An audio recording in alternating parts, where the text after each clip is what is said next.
And we ought to be live on YouTube now. Welcome, welcome everyone. Ooh, sorry that was a little late. I wanted to watch some Gundam X.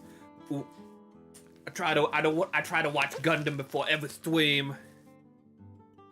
Ooh, and Gundam X's episode was actually pretty good today. Ooh, there's a dude in it who like immediately. There was a dude who was like gonna fight the main character mano a mano, one-on-one. Mano a mano's hand-to-hand, but he was gonna fight him, and he saw his mobile suit, and he's like, it has to be white. And they're just like, it's mostly white. And it's like, it has to be completely white. And I was just like, okay, so this guy's autistic, must be a new type. But I didn't really realize it. I watched the episode. It's never confirmed if he's a new type. I think he might have just been an autistic guy. I think he might have just been autistic. Ooh, but it's a good episode. It's a good episode. Spinning, yes. My display for like Gunpla for like reviews broke because I dropped it on the ground. I'd never used it before, dropped it on the ground and it broke. So, you know, like we're doing good. I had to buy a new spinning thing. But that's what it's on right now. This is me testing it. Ooh, spinning. Yes, chat. I'll spin your world right round. I kind of like the idea of opening stream with this just moving. It's very soothing in an autistic sense. Let us...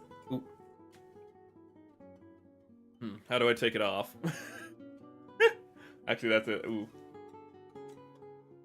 That guy, was saying he's a psycho. I mean, is there really a difference with new types, to be honest? You like it?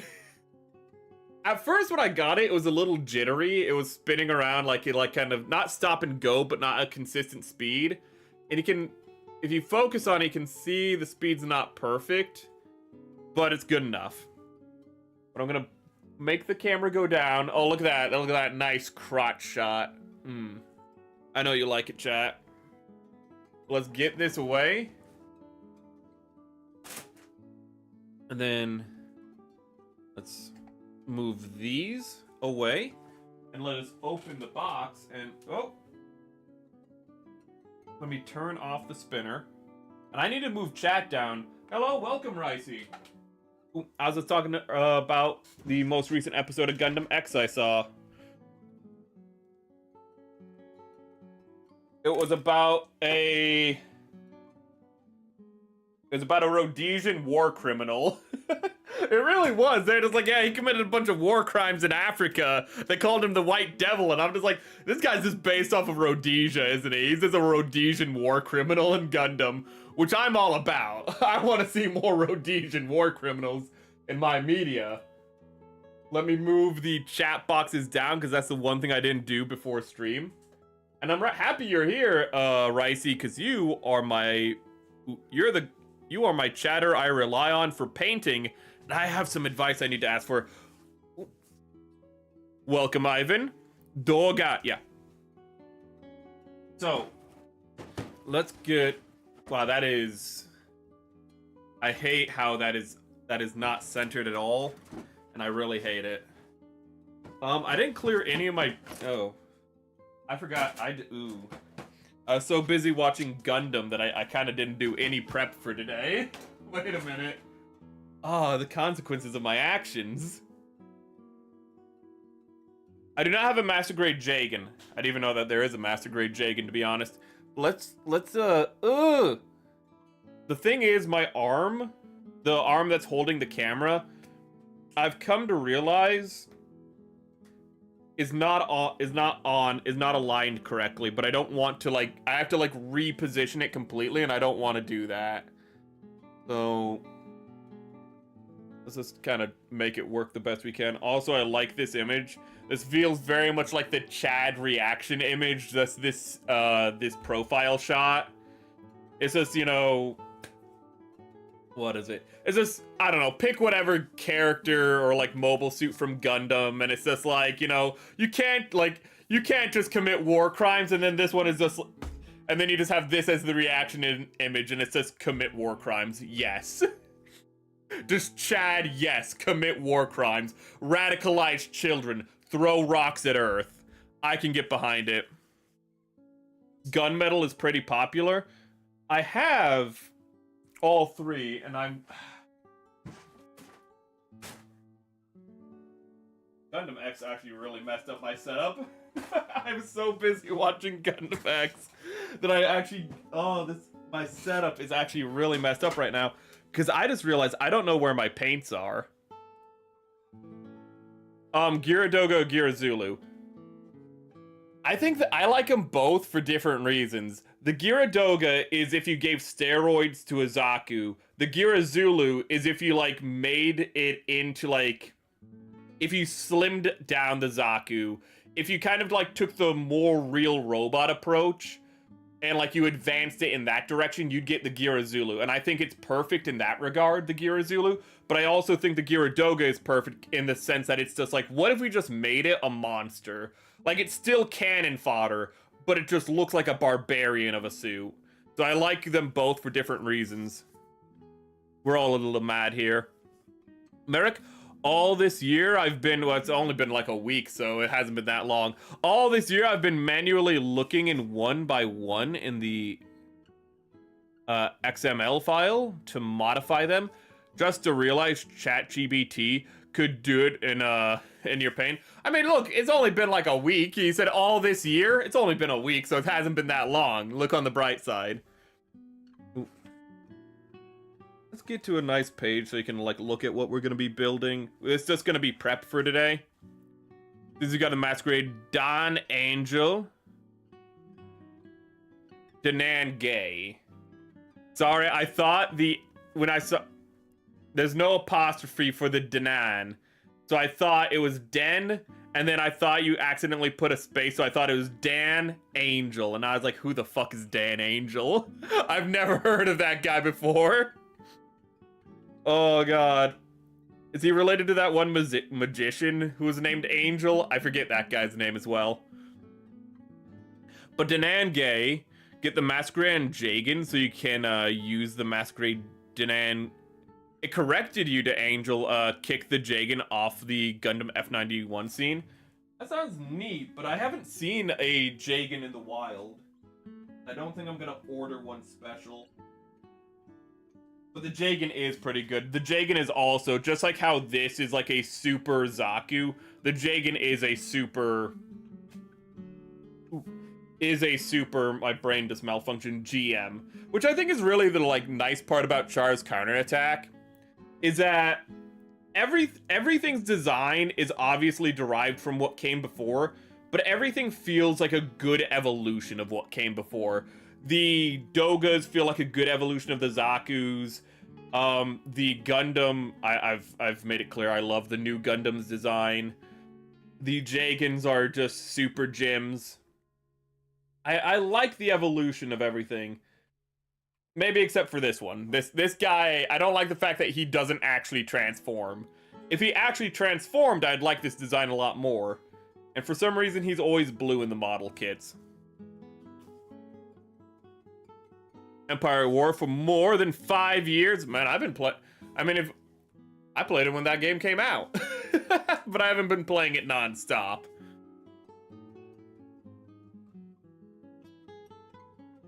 The Zulu is more cost-effective. It's slimmer. It looks a little smaller. We have a Masquerade Rizel, commander type, but not the Masquerade Zulu or Zulu. That's weird. It's weird what they don't make into master grades, because I think I said this last stream. I did say this last stream of how they have a Zaku. Sorry. For Gundam The Origin, they didn't make a Zaku 1 or 2 master grade. They made a Gundam master grade for Gundam The Origin. And I don't think the Gundam appears in Gundam The Origin. Maybe it appears in the end credits, I can't quite remember. But literally you have a show dedicated to, like, Zakus and Zaku fan service. Almost all of the high grades are Zakus, and they're like, okay, the master grade, make it a Gundam. Why? Why do you do this to us, Bandai? I'm gonna have to look away from the chat for a second. Don't be naughty. I had to move the paints. There they are. That is a really stupid place. They were on the furniture, but luckily they were all closed. But what I want to do today is, you see all the yellow? I want to paint that gold. Because I had the idea, because I saw somebody had a custom painted model on Twitter.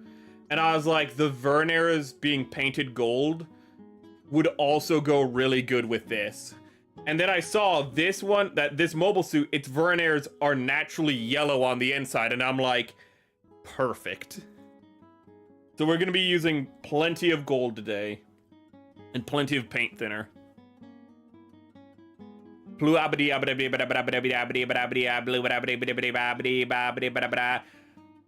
couldn't remember the song. So I just went into Porky Pig. I'd love to hear Porky Pig sing that song. I'm bluing. I'd love to hear that, actually. Red Alert 2 and Age of Empire 2 is your favorite? Ooh. It appears, I read Holo and immediately thought of Holo from Spice and Wolf. But here's our paints. And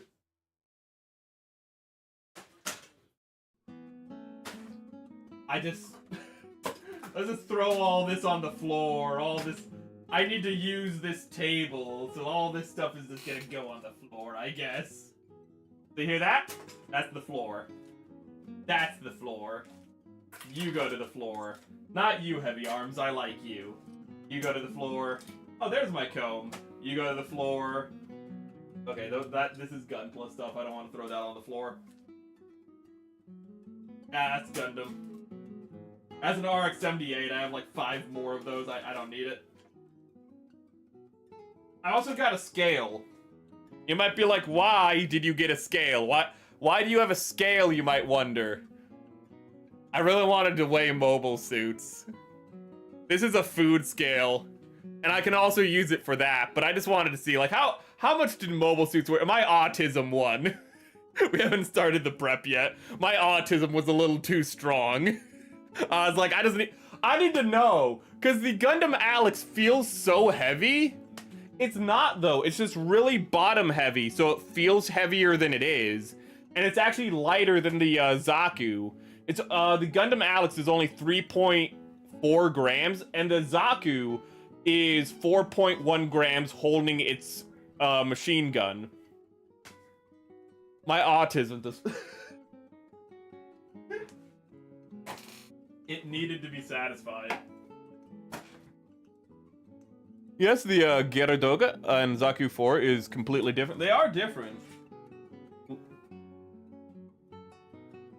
The Geara Doga is a spiritual successor, while the, Zaku 4, Zaku 3, they're kind of also spiritual successors, but, they have the Zaku name at least. There we go.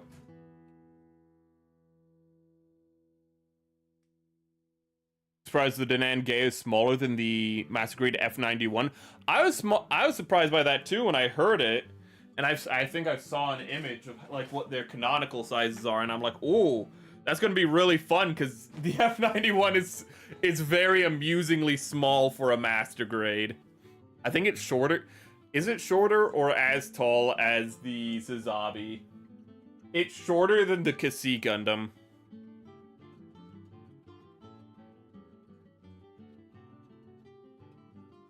The Danan Gay is slightly taller than the OG Gundam. Not on a fucking Master Grade. Because both those, I think the Danan Gay is like 15 meters, and the F91 is like 16 meters in canon. Okay. Let me catch up to chat. Zaku 4 is a direct successor from the Zaku 3. Yeah, the Zaku 4 is more chonky as well. The Zaku 4 appears in, like, the Moon Gundam manga, doesn't it? It looks really weird. I mean, the Zaku 3 looks really weird. It's actually kind of funny, because, like, if you took the head off of the Zaku 3 and 4, I honestly think people would, like, look at the Geara Doga and be like, yeah, that's more of a successor. People would look at the Geara Zulu and Geara Doga and be like, yeah, that looks more like a Zaku, in all honesty.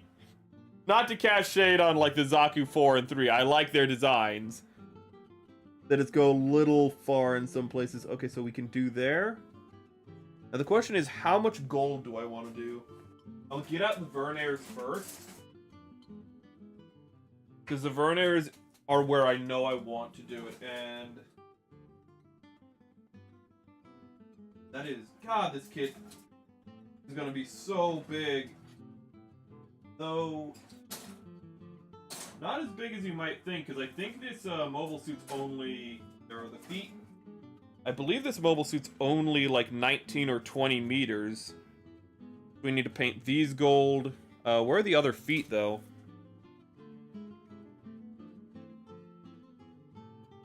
Do you have any... I do have a high grade. Do you have any plans to get a high grade 7th RX-78? Technically, I already have over 7 Gundams. But yes, I already have one. I want to do a custom Gundam The Origin high grade, so I bought another one of those. I wanted to do one that looked a little bit better. I wanted to, like, weather it and do panel lining on it. And it's like, why don't you do that with the one you already have? I don't want to. I might have lost a piece or two from the one I already have. Because I don't take care of my Gundams. Because I have so many RX-78s, none of them have value to me. So I want to make an RX-78 that I actually care about. That's really what I want to do. I need to find the other one of these. But yeah, that's already a thing. Oh, there it is. I'm holding it. Okay, so here's the other one. We need to paint that gold. We need to get gold in here. Zaku 4 came out before the Geara Doga, appeared in Moon Gundam. Aha! I was correct. I didn't read that yet. The Master Grade Danan Gay is slightly taller than the high grade RX-78. Ah, so, okay. I thought you were referring to the high grades, but I didn't want to assume.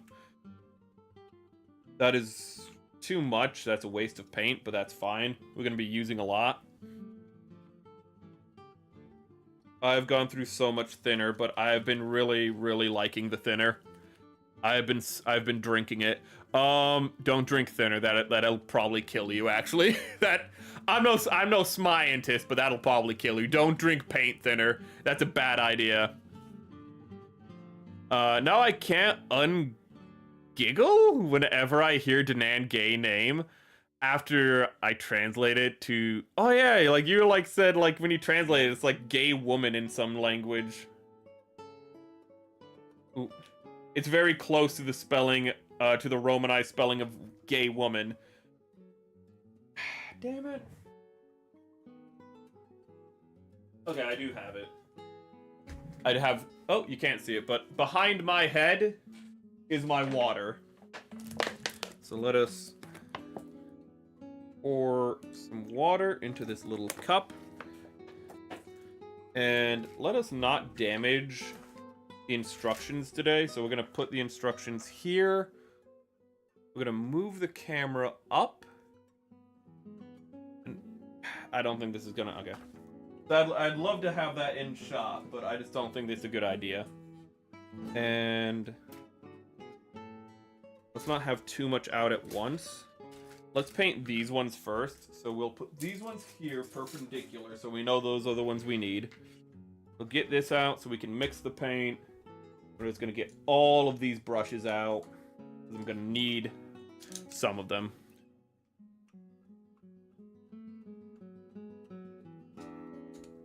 You just took a sip on your recommendation? Why do you have paint thinner? Are you doing models too, Opus, and you're not sharing? Oh, God. As if it's just a sip, you'll be fine. You're like a dog. You're probably gonna be like a dog. You're just gonna throw it up. You're just gonna have some nice foamy vomit. Then you'll lick up the vomit. Ooh, but not vomit again for some reason, even though you just re-ate the poison. Don't worry. You'll get some neurological issues. It'll give you character. It'll be fine. It'll be fine. Drink water-based thinner. Isn't that just water? Seventh Gundam is RX-78-7, new P Bandai kit. It was only 22 yen, $22. No. It's only 22 yen before shipping. And also it would be like 44 yen if it's a new model. You kidding me? If it's an RX-78, they'd charge you for like 40. They'd charge you $40 before shipping. Bandai cannot help themselves.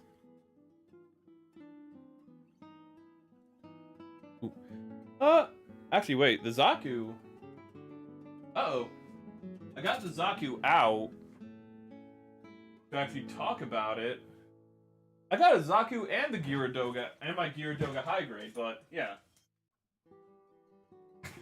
These guys turned out well, and I can have him, like right here while we're building, and I can have him right here while I'm painting. Actually, no, I can't. Screw that guy. Okay, let me see if let me go back down, because I was reading an old chat that I missed. It was in Breton. So I guess it wasn't anglicized. Gonna go into lurk mode, need some water decaling on a ground Gundam. I hope that goes well.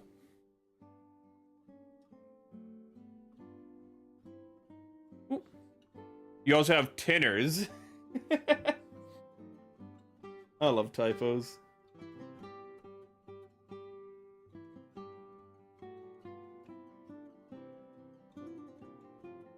I really hope I didn't thin this too much, and it looks like I did. I thought it would be as okay. I was hoping this would be as thick as the metallic, as like, well. I sneezed. I was hoping it'd be as thick as like the gunmetal and whatnot, but it looks like it's... Sorry, I meant to mute. But it looks like it's like a yellow paint, so it's gonna be a little thin. So I might not have even needed to use thinner on it, to be honest. I'm not quite sure, but I definitely used too much thinner on it. Oh goodness. I'm gonna have to blow my nose. Give me 1 sec. I'm gonna have to mute the mic.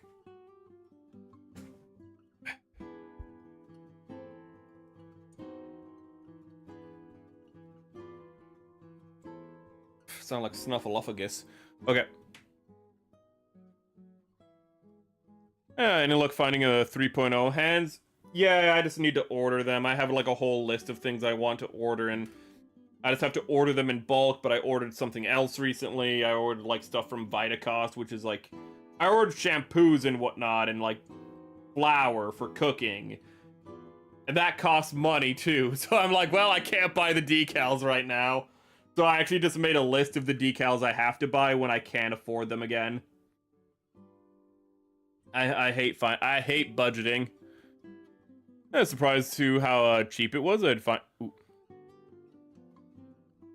I'd get one if any seller here that actually got any. See here. I feel like all of these are gonna require two coats of the gold. Don't sass me right now. And I feel like the gold paint is still... I know it's off camera, sorry for that. But I think it's still too thick, still too thin. So... where is it? Definitely not beating out the other paints. I was like, maybe this will become my favorite paint, so I put it on the list for today. I'm kind of doubting that now.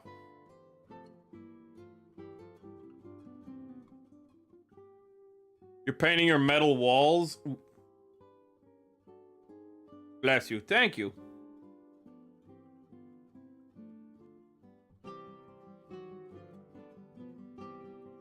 Yeah, all paint needs a little thinner, but I think this one is... probably needs very little thinner because it's just a yellow paint already.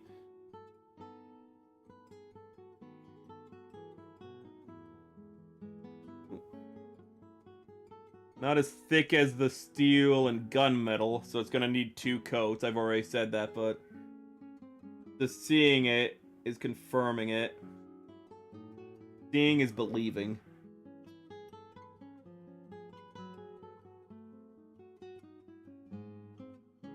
I think proportionally I won't be doing as much prep on this kit as I did on the Zaku, but because it's a master grade, I feel like it's still gonna take us more time.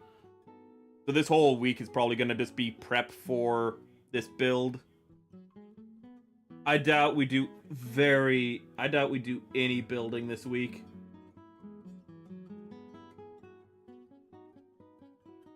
Yeah, the paint's too thin. I can tell it's too thin because there's little bubbles. I'm literally gonna have to like get the paint out because there's just too much thinner in there.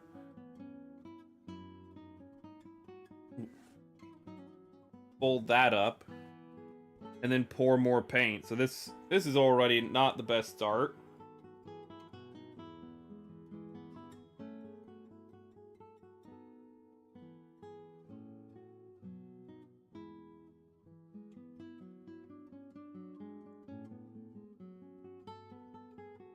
Gold is fairly thin out of the bottle. Haven't tried but your roommate who's getting into painting miniatures said so. Okay. I should have done a base coat, but I think I'm just gonna settle for doing 2 coats. Ironically, maybe I should have done a base coat of yellow.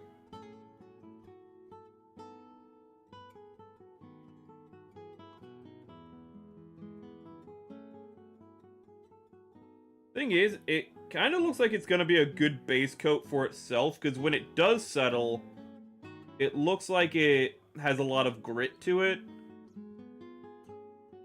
Problem is, it's just getting it not to settle in the deep wells.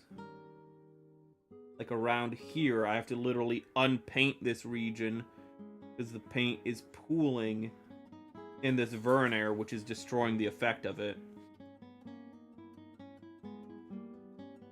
That's why we do this live, so you can see what my mistakes are, so you don't make them at home.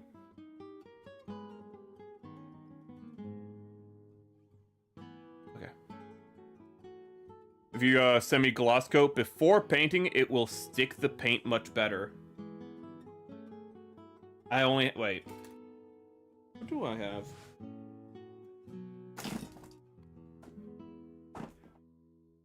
What are you? I do have... Wait a minute.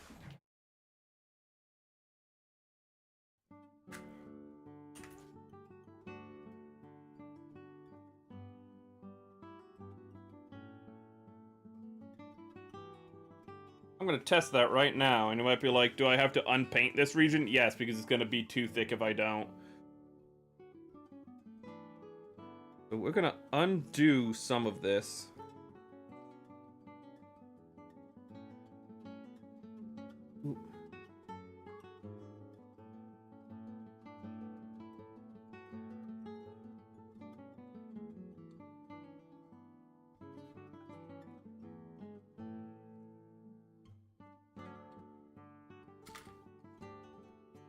I actually have a gloss. I'm not sure how well it's gonna go, but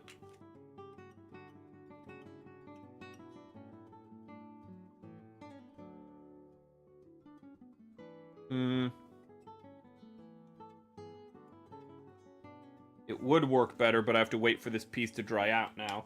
And I feel... I'm gonna have to wait for that to dry out before I can do anything with it. And I'm gonna have to get out the other Vernairs, and we can test on the other Vernairs. Have you got any more Master Grade God Shining Master Gundam? There were 2,500 yen on release. I don't know how much they were in the US, but they're quite cheap here. Not Master Grade. I have the real grade God Gundam.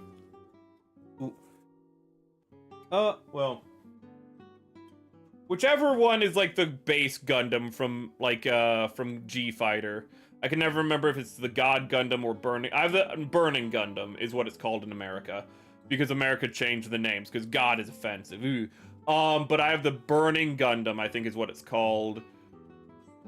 Or maybe it's just called the God Gundam, because I think this isn't the 90s anymore. I don't know.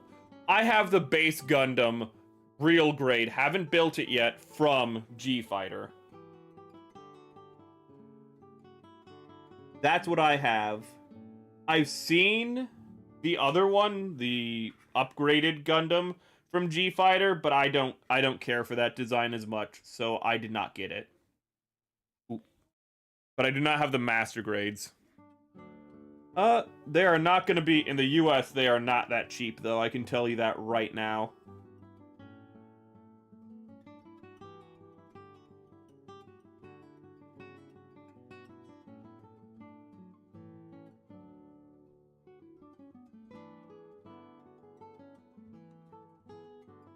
Okay. I kind of like this because I can be a little more liberal with the gloss. And the gloss will be kind of a nice undercoat because it'll make what is under the metal more shiny.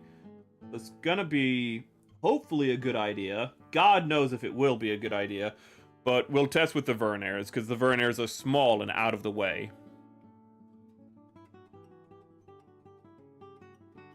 Can you even top coat in early January?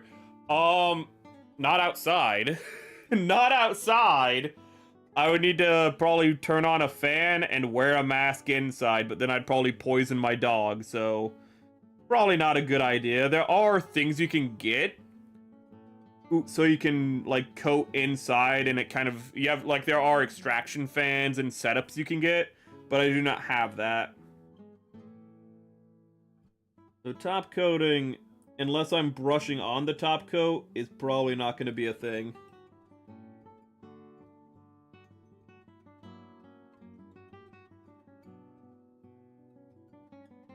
Shining Gundam. Okay, then I have that one. I also remember its attack is Burning Finger, so I always think of Burning, but I think Burning Gundam is like a mode, not necessarily a type, because... Or maybe the God Gundam was called Burning Gundam in the West. I just can't quite remember.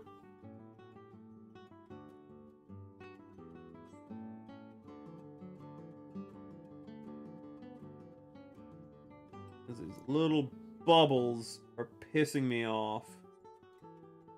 There we go. Already did that one, already did that one.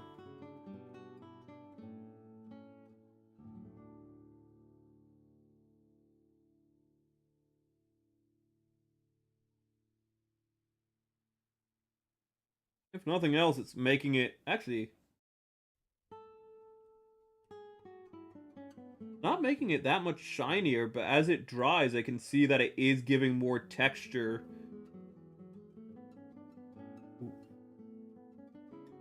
To everything, which is really what we want. This is looking promising so far. Thank you for recommending it.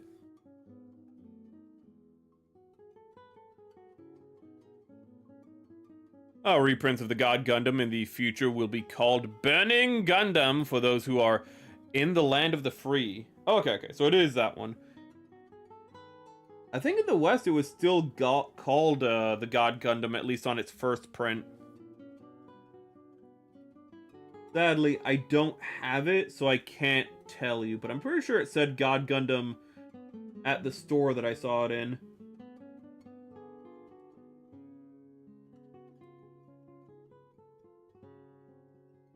Here.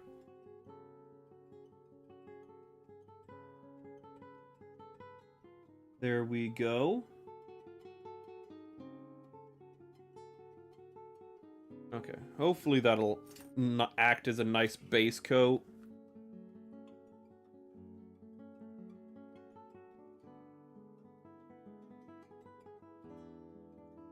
Right now, what I'm kind of doing is just taking the paint that's reservoired inside of these, and I'm just trying to spread it out through everything here.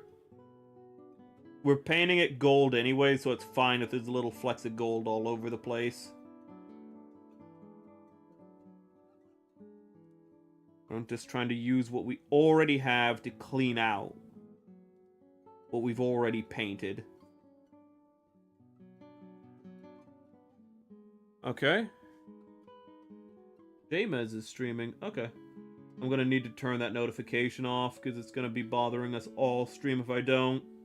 I probably won't. There's a 50-50 shot.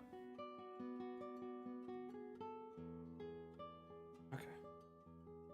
And we need to wait for that to dry.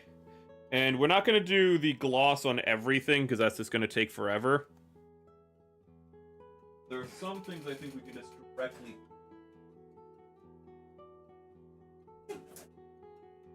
Come on, come here. I mean, we can just do, like, gunmetal in here and steel here. So, that means we're gonna have to have gunmetal and steel out, though. So, let's see here. Gunmetal.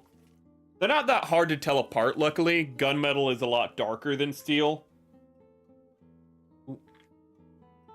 There's gunmetal, and where is... That's oily steel, which is good, but oily steel is better for weathering. Kind of the acrid, not rusted, but the acrid, oxidized look of, No, that is sky gray. There's thinner. Of oily steel is really good for weathering, I've discovered. Welcome, Zaza! God Gundam becomes, with the 1/20th scale... Ooh, Kashudomon. On its own would be 2 to 3 streams of just painting. I mean, this is gonna be 2 to 3 streams of painting. Oh, yeah. I'm open to doing third-party kits. I mean... Ooh, I was going to do it for a lot earlier. But I have a third-party kit that I'm planning to do for Seth King. If I can get... this, but I have the Trojan. What is it? Is it called the Black Trojan? I don't, but the Godzilla Gundam I have, which is a third-party kit. I have no idea where that is. It's, I think, right over there. You can't see it, but it's like right in that direction. It's like right behind me. We have a third-party kit. I'm very hesitant to get third-party kits just because I don't know how good they're gonna be. It's not like, you know, with Bandai, if they're crap, it's usually because they're old.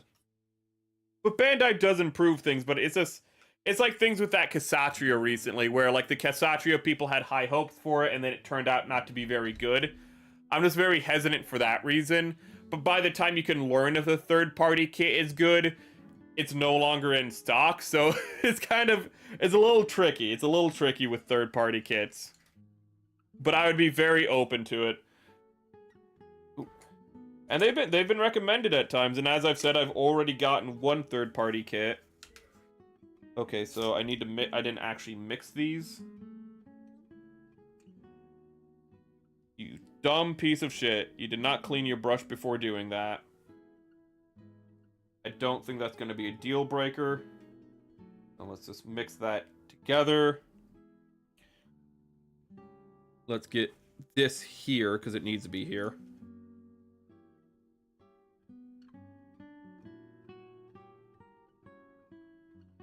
Good luck with the Godzilla Gundam. I've heard mixed things about it. I really have. Let's get... I want to use this brush. Oh! Okay. The reason I just said that is because this brush, when I put it into the paint, did not bend. So this brush is very solid for some reason.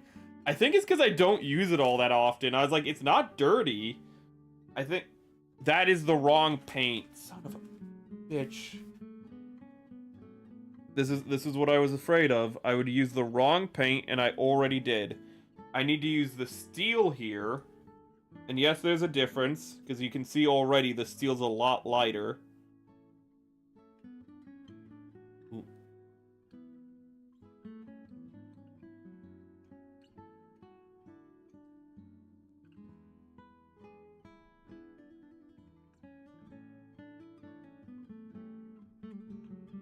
Okay. And then almost went for the gunmetal again because I'm dumb. Hello, Etta. Welcome, welcome. Sorry you had to I saw earlier you had to cancel stream. I'm sorry to see that. Ooh. He's building the Zazabi on her channel. I think she was going to do the pack today. But I'm sorry to see that you had to cancel. But happy to see that you were able to make time to be here. Ooh. Gonna lurk? Don't worry about it. See here. You know, the most gunpla thing I want to do is paint these cages all metallic. And they're not visible. And it'd be a really good idea if I was making a cross-section build, but it is a terrible idea to do for what I'm doing here. But I still really want to do it. Ava Gundam from the same company fixed a lot of the problems. Oh, are you talking about the Ava Real Grade? Oh wait, no. Okay, I know what you mean. You're talking about the Black Trojan. Okay, so they did improve with the next kit. That's good to hear. Actually, speaking of Evangelion, I really like how for GQ they got Anno to like write an episode or two. People think he's the showrunner. He wasn't. He was like a director and writer for like 1 or 2 episodes. But what I like is because they got Anno, they're like, wait. Ask Anno if he can get in contact with the guy who designed the Avas so he can design some of the mobile suits in this. And they did. And one of the things I find funny about the guy who designs the Avas is, for some reason, the guy loves giving mobile suits fucking tennis shoes. Sorry for cursing. Very sorry. I've been trying to cut back. But he loves giving mobile suits tennis shoes. And it's always kind of humorous to me. It's a very unique look. I'm not criticizing it in the slightest. It's like they always got tennies. They always got trainers on, though. The Avas, the Zakus, they just got tennis shoes on. And there's something about that that's really always kind of like humorous, but at the same time, it'd be good for traction. Why wouldn't you want it? Okay, so this is gonna be a little... Ah, I can overflow this. Okay, I was like... I had to check it, but I realized that this part, there's nothing above it, so I can just go back to this later with a file. So I can be a little liberal here. Realizing just a nail polish stick, you know, just a, polishing stick for your nails, is literally all you need to clean up paint, has been such a lifesaver that you want to clean up paint and it's spongy, so like it forms to what you need. Honestly, I'm happy I have 5 more of these just in the back. Welcome, woman. We respect women around here. As you can tell with Gundam. Oh god, you greeted her like a Ferengi. No, that's not true. If you greeted her like a Ferengi, you would have said, "Welcome, female." Ooh. I'm a lurk as well. Going to try logging into your Empire at War.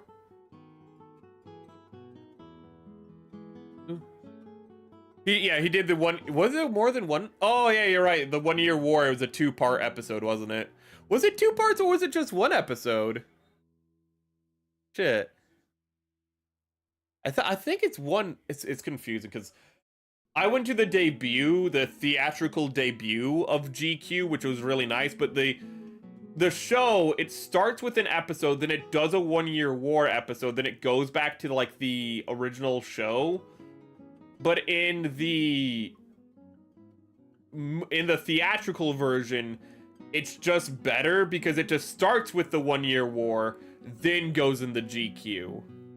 And the time skip kind of justifies the animation change to a certain extent. I feel like it must be jarring going from like the Pokemon artist style, because the Pokemon, it's not Pokemon style, but a Pokemon artist did the character design. To go from that to the 1 year war, to go back to that style, while going from the 1 year war to the more innocent style for the new generation, I think fits a lot better.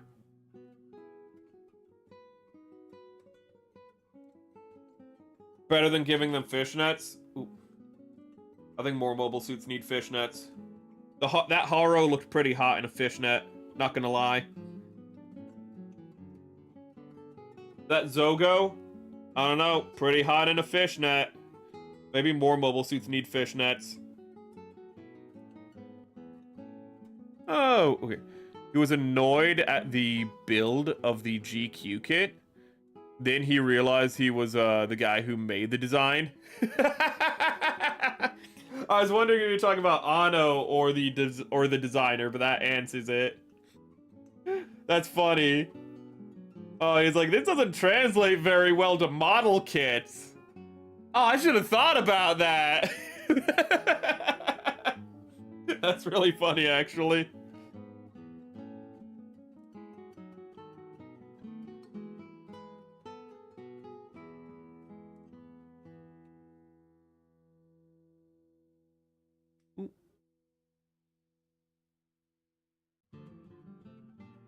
I kind of wonder if I'm doing this wrong, if I should have painted... In hindsight, that would have been better. I can still do that. Like, hold on, let me think of something real quick. Yeah, that's better. Okay. I had a change of heart in what I'm doing. I need to... I don't have any Q-tips, and I forgot to get more. But what I'm gonna do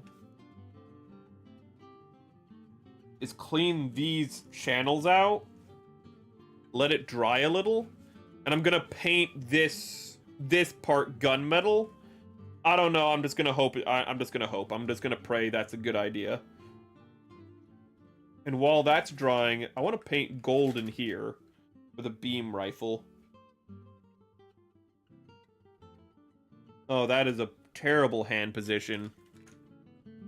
No, yes. More fishnets. I need a girlfriend? Nah. Then I wouldn't be a boy failure. Then half of my appeal as a VTuber would disappear if I had a girlfriend, okay? I couldn't be a boy failure no more. Boy failures don't have girlfriends. Come on. See here.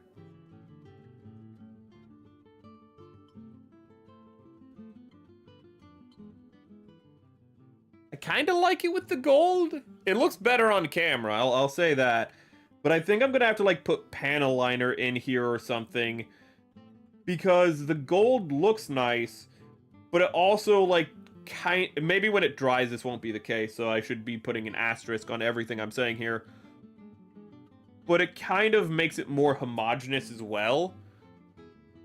But it might not matter because you're going to be viewing it at a distance. But maybe I'll have to put panel liner in there to darken it back up. Also, this is the correct thickness of gold.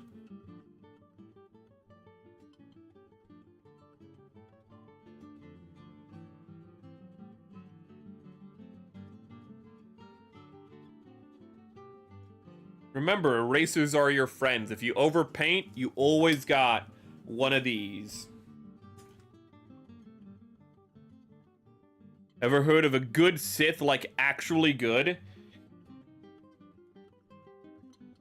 No, because Star Wars is meant to be a bit of a binary because its messaging is more classical in its moral teachings. So you can have Sith who aren't, like, pure evil, like Darth Malgus Darth Malgus will join with the good guys to help be a bigger evil, but he himself is still a bad guy. So, no. The Sith are inherently ruled by selfishness, so you can't really have a good Sith at the end of the day. And if you did, it would undermine the themes of Star Wars. It's not really that jarring. The 1 Year War part also has the same art style. It's just there's all adults, so you don't notice it much. The aesthetics are a little different. You're like, you aren't entirely wrong. It's not the original Gundam art style, but it's also not quite the GQ like character designs. And you can see this with like Chalia Bull, and I know you're like, Chalia Bull gets older. Chalia Bull gets older, but he doesn't get that much older. But you can see how the art style changes. But I think it's also important because it's also better just to have that episode first, because Chalia Bull helps you kind of transition into the new art style. But again, it isn't that jarring. And most of the more differences in character designs are in the kids, and kids are always exaggerated in anime anyways. So you are right about that. You're absolutely correct about that. Well, I'm happy to hear it's not as jarring having it in the other order. When you get to the 85, wasn't Zeta Gundam in 84? Or no, Stardust Memories was in 84. Zeta Gundam was in 85. Is my brain melting, or is Zeta Gundam in 86? When the hell does Zeta Gundam take place? When does Char's Counterattack take place? When does anything happen outside of the year 0079? Wait, does Stardust Memories happen in 80? Shit. When does anything happen in Gundam after the 1 year war? I have no idea. The adult characters interact with the kid characters in the same frame, so it isn't weird. Ooh. Ah, crap. There's residue. Hold up, I need to clean off this. I just noticed something. I need to get a new pair of gloves, and I need to clean this off because there's a little bit of residue from something. I don't remember his name, but the stick was is a businessman, like honest businessman. Oh, Sith, not fucking. A businessman Sith. Oh, Darth Plagueis. Well, Darth Plagueis didn't do that to help the planets flourish. Darth Plagueis did that to pretty much make the planets more independent of the Republic, so that way the planets would have a greater claim to secession during the Clone Wars. So Darth Plagueis was setting up the... If we're talking about Darth Plagueis was setting up the Clone Wars. He wasn't doing that to help people. He was doing that... He was helping people in the short term to screw them over in the long term, if we're talking about Darth Plagueis. Because he was a businessman who invested in planets just to have them hurt. Dooku also technically did that, though Dooku wasn't a true Sith. Kind of like Darth Maul wasn't a true Sith. Ooh. Kind of even questionable if, like, even Darth Vader was a true Sith. Palpatine kind of thought, like, he was the bee's knees. He's like, we don't need any Sith after me, actually. I'm kind of the greatest thing to ever live, thought Sidious. I am the culmination of the rule of one, of the rule of two. I am the rule of one. It's a different animation style more than a different art style. I think that's a very good way of putting it. Ooh. The aesthetics are different, but it's not... I mean, the mobile suits are all the same. It's just that the character designs are handled differently.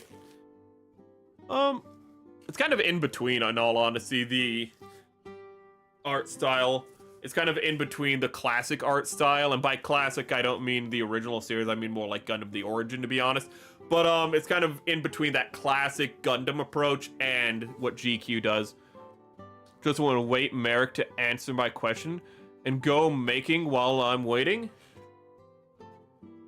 Did I miss?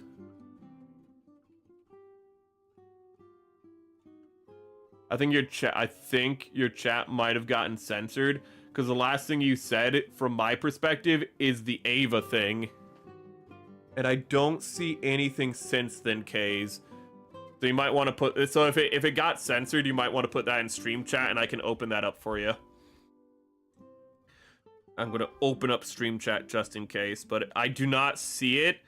From my perspective, you said the Ava thing. I responded to that. and it's just not, there's nothing after that. From you, at least. Char's counterattack is 80, is 93. I honestly thought it was supposed to be like 10 years after the 1 year war. I don't know time. I don't know time. Stardust Memories is 83. Son of a bitch. Zeta is 87. Double Zeta is 80. I knew Double Zeta was a year later, technically. Okay, and Counterattack is 83. Unicorn is 86. Narrative is 87. Hathaway is 105. Okay. Kaze is typing there, so I can answer that there. Thank you, Kaze. Okay. I'm gonna take a screenshot of that. I'm gonna take a screenshot of that and then lose the screenshot. So don't you worry. We talked about this last stream. YouTube censors for no good reason. YouTube is just awful. I mean, earlier before stream, like, I made a chat and it took over a minute for it to go through. So I just made a chat and I was talking about the Airmaster and Leopard, and it just didn't go through. And I was just sitting there just like, I typed and sent it, right? Like, I typed, sent it, and like I turned away to like start like stream prep, and then I turned back and it just wasn't there. And I started typing up like the same sentence, and it just went through finally. And I was like, what the hell? YouTube's just silly. YouTube's a silly place. Hello, Rogue. Ooh. No, not Darth Plagueis. There is another one talking in the Old Republic. I wouldn't be familiar. 14 years after the 1 year war. Ever watch the Cartoon Network promo for Char's Counterattack? Yes, but not in a hot minute. I've seen, actually, I think most of the promos for Gundam from, like, Toonami. Ooh. But I have seen that, but I haven't seen it recently. See here.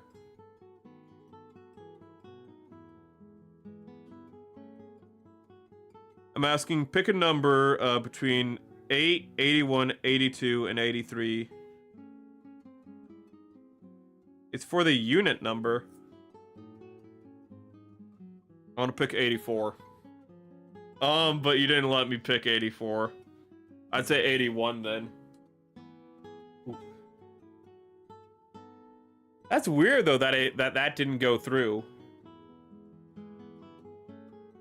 I know this is messy, but that's why we have erasers. That is why man invented sandpaper. It's not a new art style. Everyone's just wearing their old clothes, and it was animated in the older, less explosive style, so it feels different. It's just the aesthetics.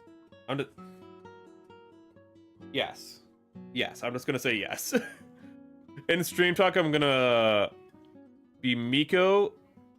Fuck you, YouTube! Fuck you! That's not Miku. Ooh, that is Izuna AI, but I like the fuck you! Fuck you! That clip lives rent-free in my mind, and the guy who did the animation for that is a hero. Alright, you can look in stream talk. They hated him. Why every ancient Sith hated Palpatine? Well, yeah, because Palpatine was like, I'm the best. I did what you couldn't. You all suck. He's like, you tried to kill the Jedi. You didn't. I did. I'm the greatest. Everyone hates success. Palpatine's the winner.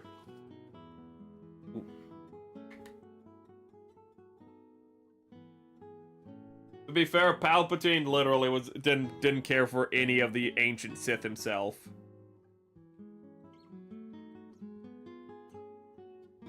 That's good. This is gonna require 2 coats, annoyingly.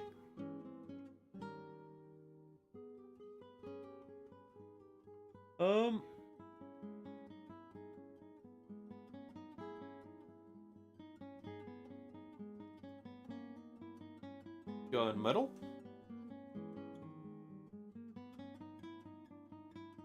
Like I cleaned out those wells, and it didn't really serve a purpose, but I'm gonna refill them in later with black.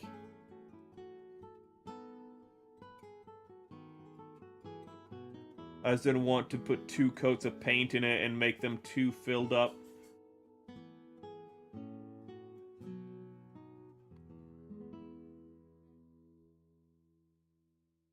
I have no idea if I'm doing this right. I have to take it off camera real quick. That is not the most comfortable.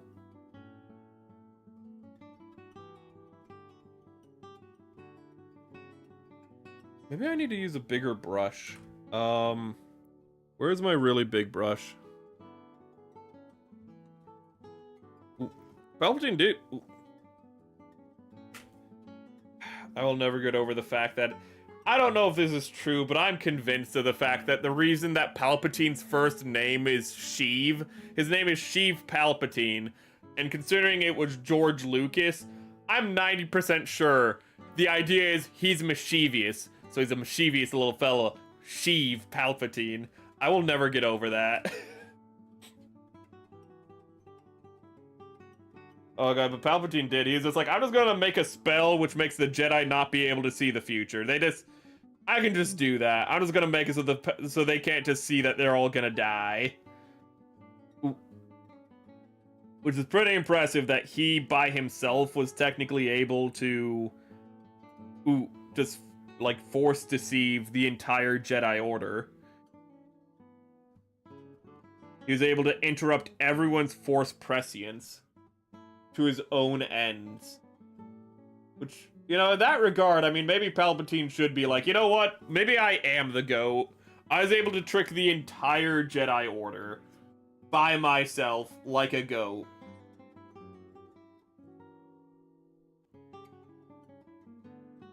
And then Plagueis is like, well, I'm the one who funded you. And then Palpatine's like, nah, I kill you. You're dead. I'm Chancellor now. Look at me. I am the Chancellor now. I am the Chancellor.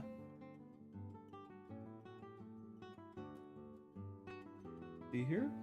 Let's go. Let's go. This is really nice.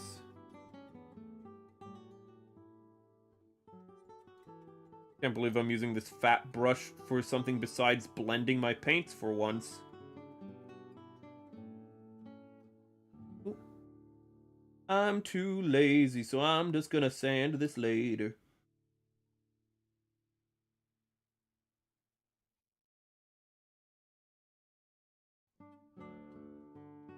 It's almost frustrating how well this is going.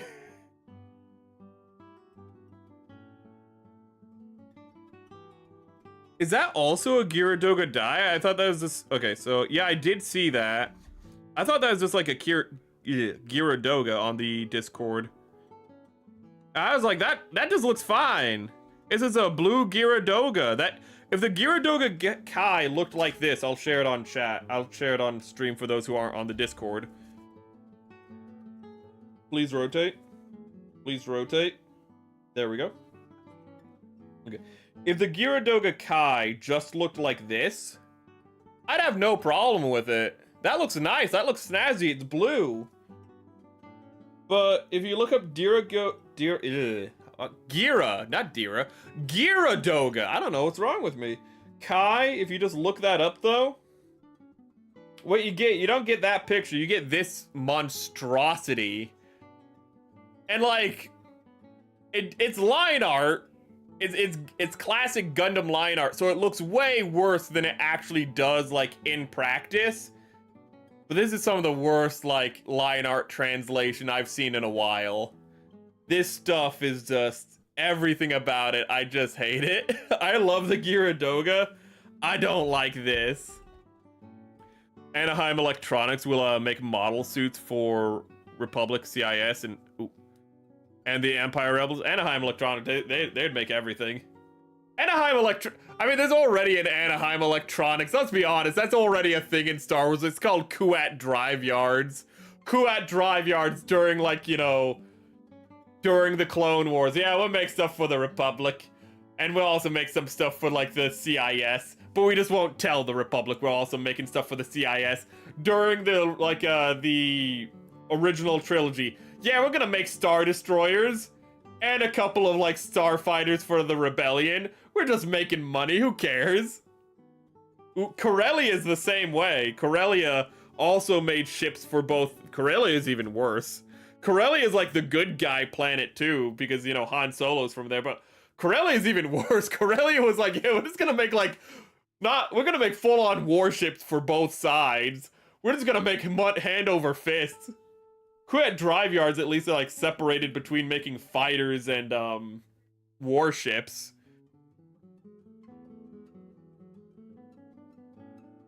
Corellia, they don't give a damn.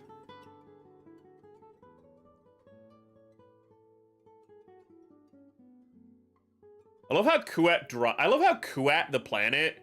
Firstly, I love how Kuat is so well known for their ship manufacturing that I just call it Kuat Drive Yards. It's not even Kuat the planet, it's Kuat Drive Yards. That is a hell of a thing.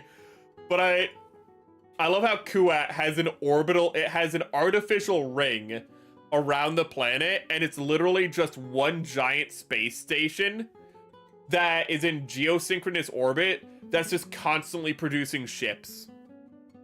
And it's just, the scale of that is, I don't even think even 40K has anything like that. This is a planet in Star Wars that has an artificial ring that's just one giant manufactorum for starships. That's one of the most crazy shit in sci-fi. And it's how does it stay up there? How does it not fall into the planet? There's so many things that would happen that don't make sense there. It's don't worry about it.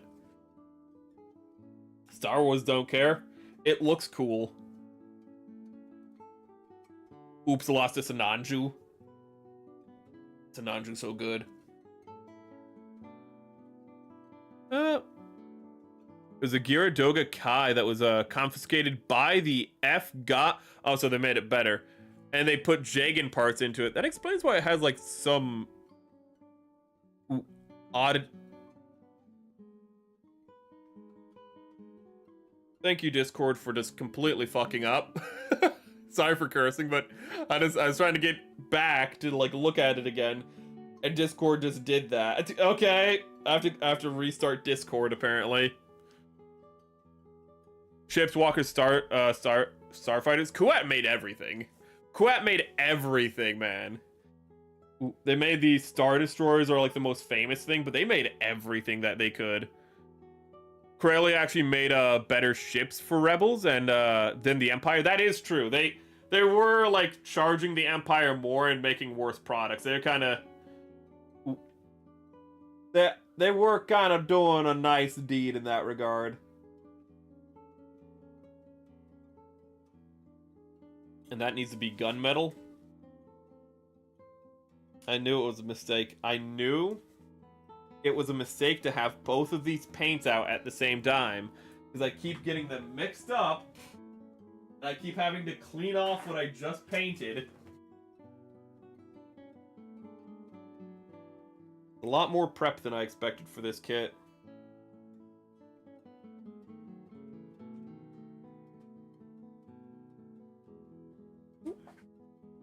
I love how they do the batteries in Char's Counterattack, because they're well, having your guns have magazines is cool, so we'll just make the batteries into magazines for the rifles. And they're not wrong, it does look cool. I was wait, weren't in the past the mobile suit's beams just powered by the mobile suit itself?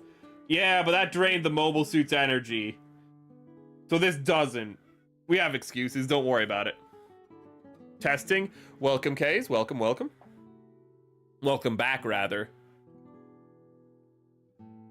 Ooh, Mon Cala is fascinating, because Mon Cala was producing ships for the Rebellion, and the Empire's okay, well, we're the Empire, so we're just gonna, go there and start firing at your planet to, destroy all your factories, and Mon Calamari was we're gonna launch our cities into space. and those are gonna be now ships for the rebellion. And it's just like, what? Excuse you? Like, the Empire went there to destroy, like, the civilization of Mon Cala so they couldn't support the rebellion anymore. So Mon Calamari just fired their buildings into space and turned, and, like, we're like, these are now spaceships. And it's just like, okay. Okay. That's what I love about Star Wars. Like, people always look at something like 40K and goes like, wow, things are, like, so over the top and absurd. But then you just have, like, you have no rules in Star Wars. You can just have shit like that. It's just like, yeah, we launch our cities into space. But, like, not an entire city. That would be stupid. Just the individual buildings.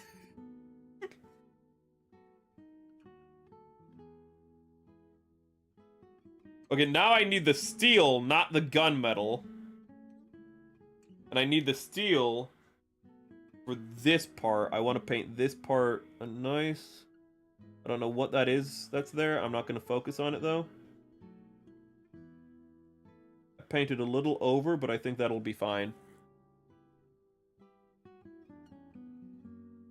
Oh, wait, I thought you're prepping the police Zaku. Did Merrick forget to change the title? Oh, shit, did I? I changed only half the title, didn't I? I changed only half of the title, didn't I? Let me fix that.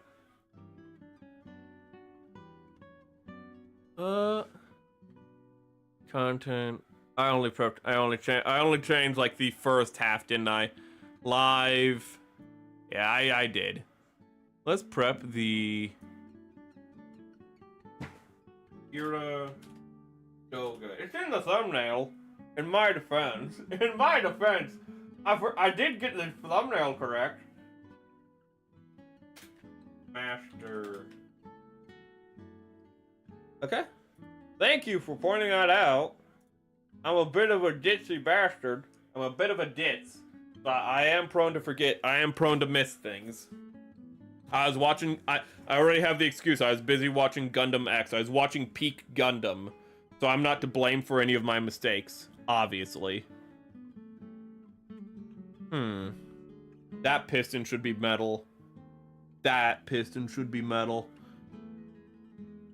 Beam Magnum is so stupid strong, I don't think it would ever be practical. Not really, not when literally you have to design a mobile suit that replaces its arms after every time it fires it. Which is... That's some Star Wars... Going back to Star Wars, that's some, like, Star Wars mechanics right there. It's like, oh, hey, we can fire this gun, but we have to replace an entire segment of the ship every time we fire the gun. That's just...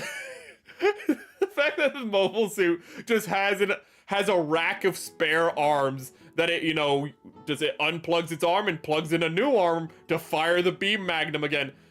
I feel like that's as silly as you can get with the sillier things in Gundam, but in the UC, you're pushing it at that point, I think.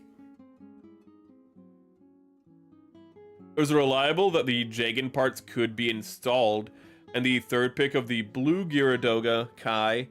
The front skirt is smaller. Arm. Yeah, I did see that. It had the arms like the Zaku 3. Ooh. I could tell like it was like a bit of a custom model, a custom job. Ooh. Thanks again for that, Kais. The blue Geara Doga Kai was the same time as the F90. So it was out of date, is what you're telling me. Have a habit of checking the description of any video and stream. Oh, don't worry about it. I appreciate it. Hopefully I also updated the other parts of it. It should be for like the pilot of this. I was like, are there any notable pilots? And the answer is yes. So instead I put cannon fodder.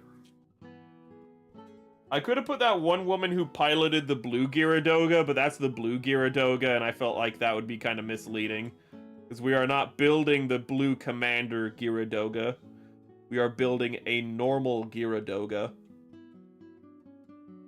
And also the guy who piloted the Rosen Zulu piloted Doga. Like, there's a lot of people who've piloted Dogas. I used the wrong paint again.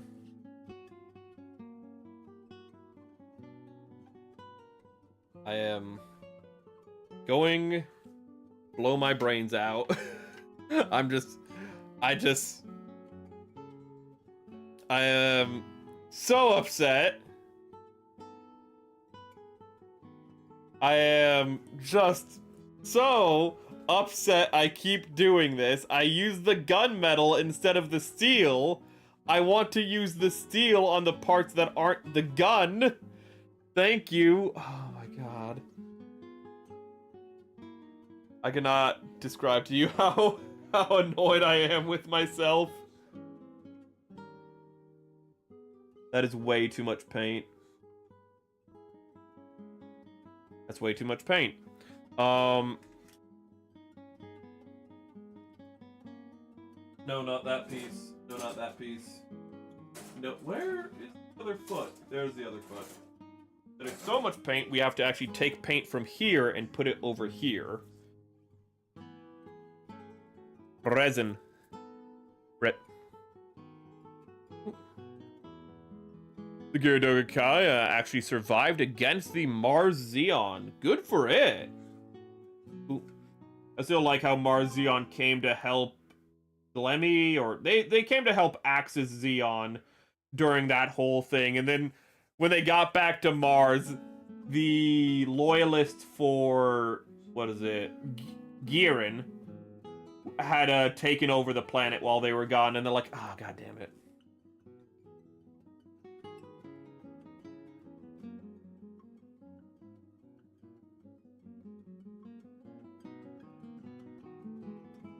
We're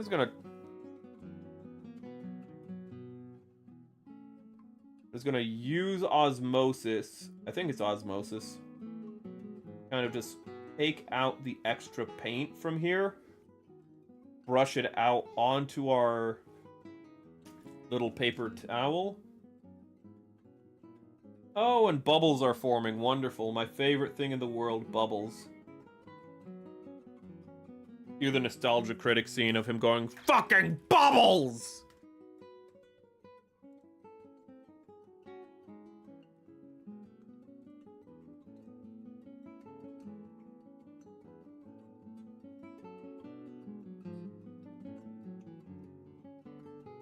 I do like how nostalgia critic is a lesson in sticking to your niche. Okay, and there's this, these bubbles will not go away now, and I have to clean off this piece again. My life is just endless pain. Okay, we'll just... You know what? I did not think this kit would be as painful as it is, but you know what? That's fine. That's fine. That's fine. We have 2 prep streams. We can suffer for a whole nother stream after this. And then I get to do this in my spare time over the weekend.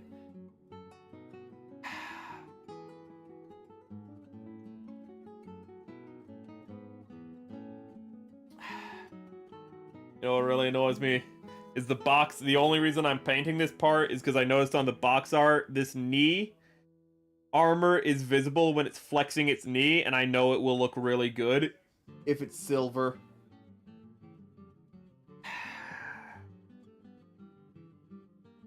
My life is pain. I should have never taken up painting for Gunpla.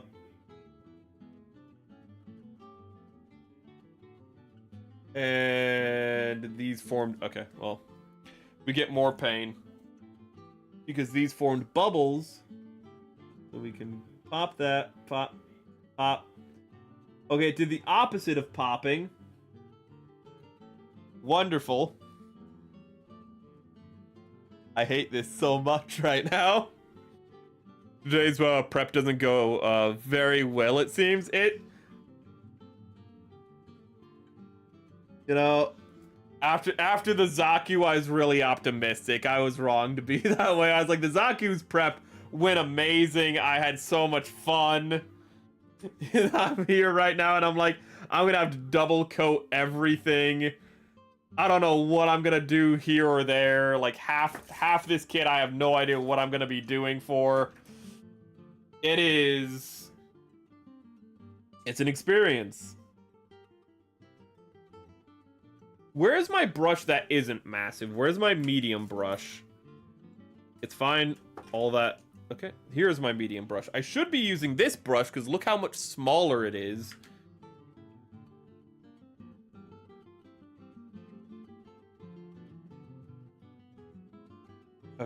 So let's clean this brush. Blah, blah, blah, blah, blah. And you try to use this brush to paint, I don't know, these Verniers. Suffering. Kay and I are both number 3. Oh, no, I'm number 2. Let's see here. Finally, there's a isekai anime where the main character isn't overpowered. All his stats are F from the start. Don't worry, they become A tier later on. Don't worry. I've seen this before. I've seen Rising of the Shield Hero. It's gonna start off different, but then it's gonna become like every other isekai inevitably. God, that show fell off, and you can know exactly when it fell off. It's because it's when it like abandoned its premise. The whole premise of it was like, what if it was an isekai where the main character wasn't treated like a god and had to fight for his place as a hero? And it's like, that's pretty interesting. And then they're like, okay, now we're just gonna make it like every isekai ever. After doing that for like 40 chapters or something. It's fucking...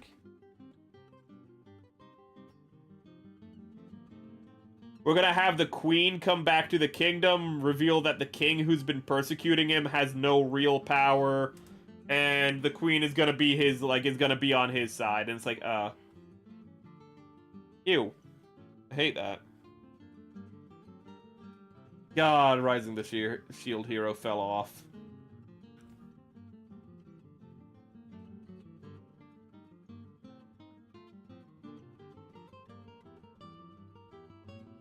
It fell off so hard. Is this on camera? Yes, it is. Sorry, it's just that the camera's so close in right now. It's hard to know how much is or isn't on camera.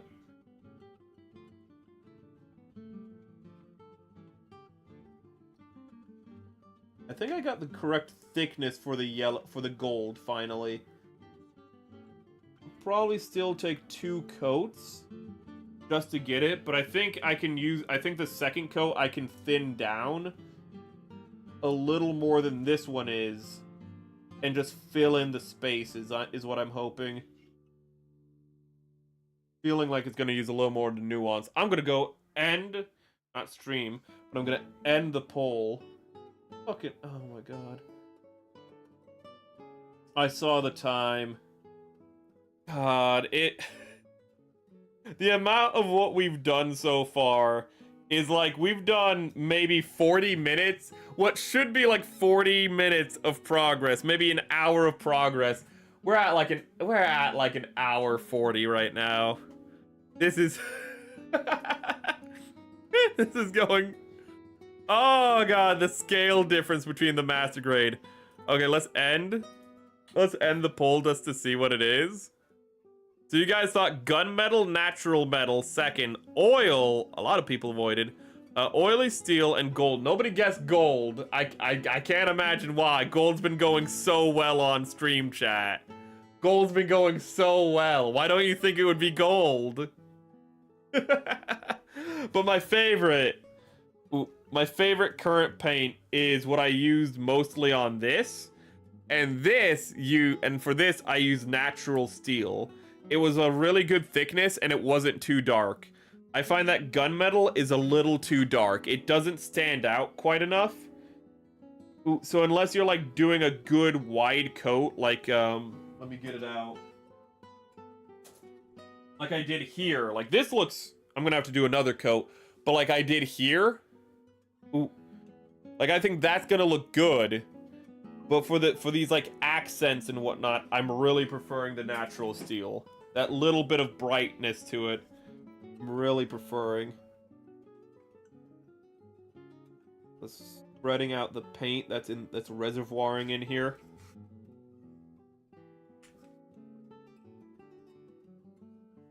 Was that guy with the weird eyes? Is he in Reservoir Dogs?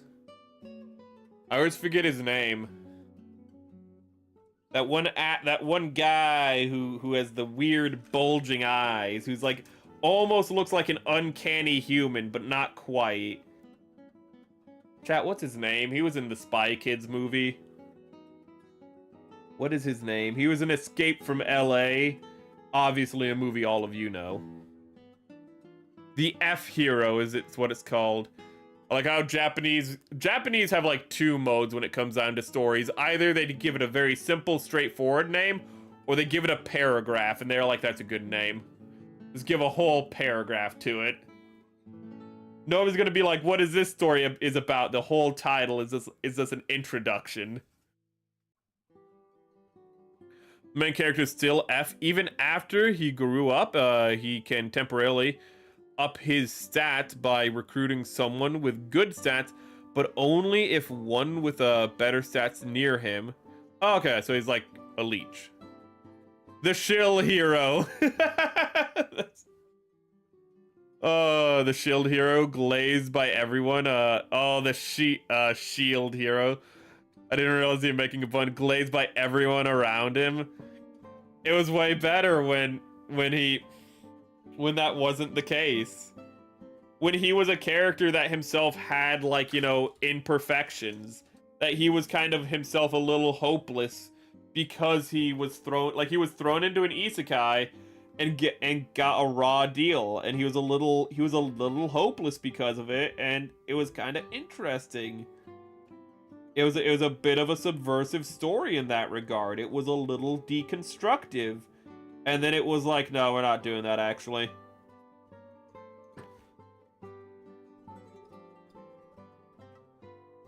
Kuon the Blind Sorcerer just sounds interesting. I'm gonna type that down to remember later.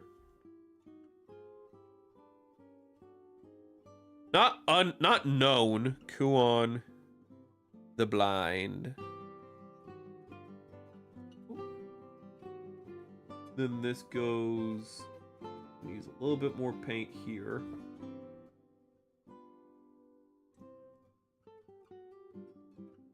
This brush is working surprisingly well, which is funny because I got it from Walmart.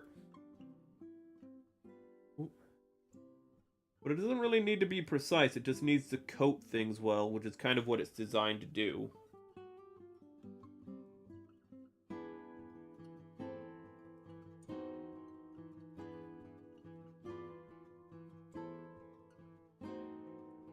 That is looking, I think, really nice. It's kind of looking... I'm not sure how well it's looking on camera, but in person it's looking nice and metallic. So trust me, bro, it's looking nice, I promise. Question is, when it dries, will it look like piss yellow Bandai? And I'm really hoping it doesn't. Then again, I can always put a gloss over top of it to bring out the shininess.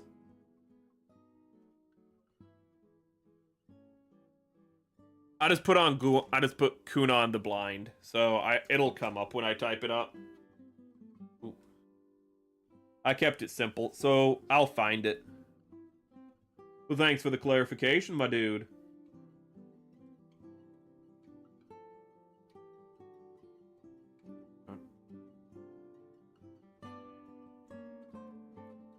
The favorite part about the prep is I have an excuse to do it off stream, because there are going to be some parts where, I mean, you've seen it already on stream where I've had to take it off camera to, like, get a better look at it. With this master grade, there's going to be plenty of that.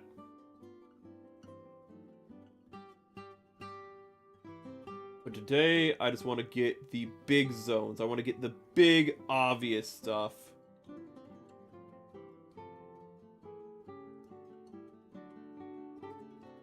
Oof. Ah! Don't worry, that didn't happen. It didn't happen. It didn't happen.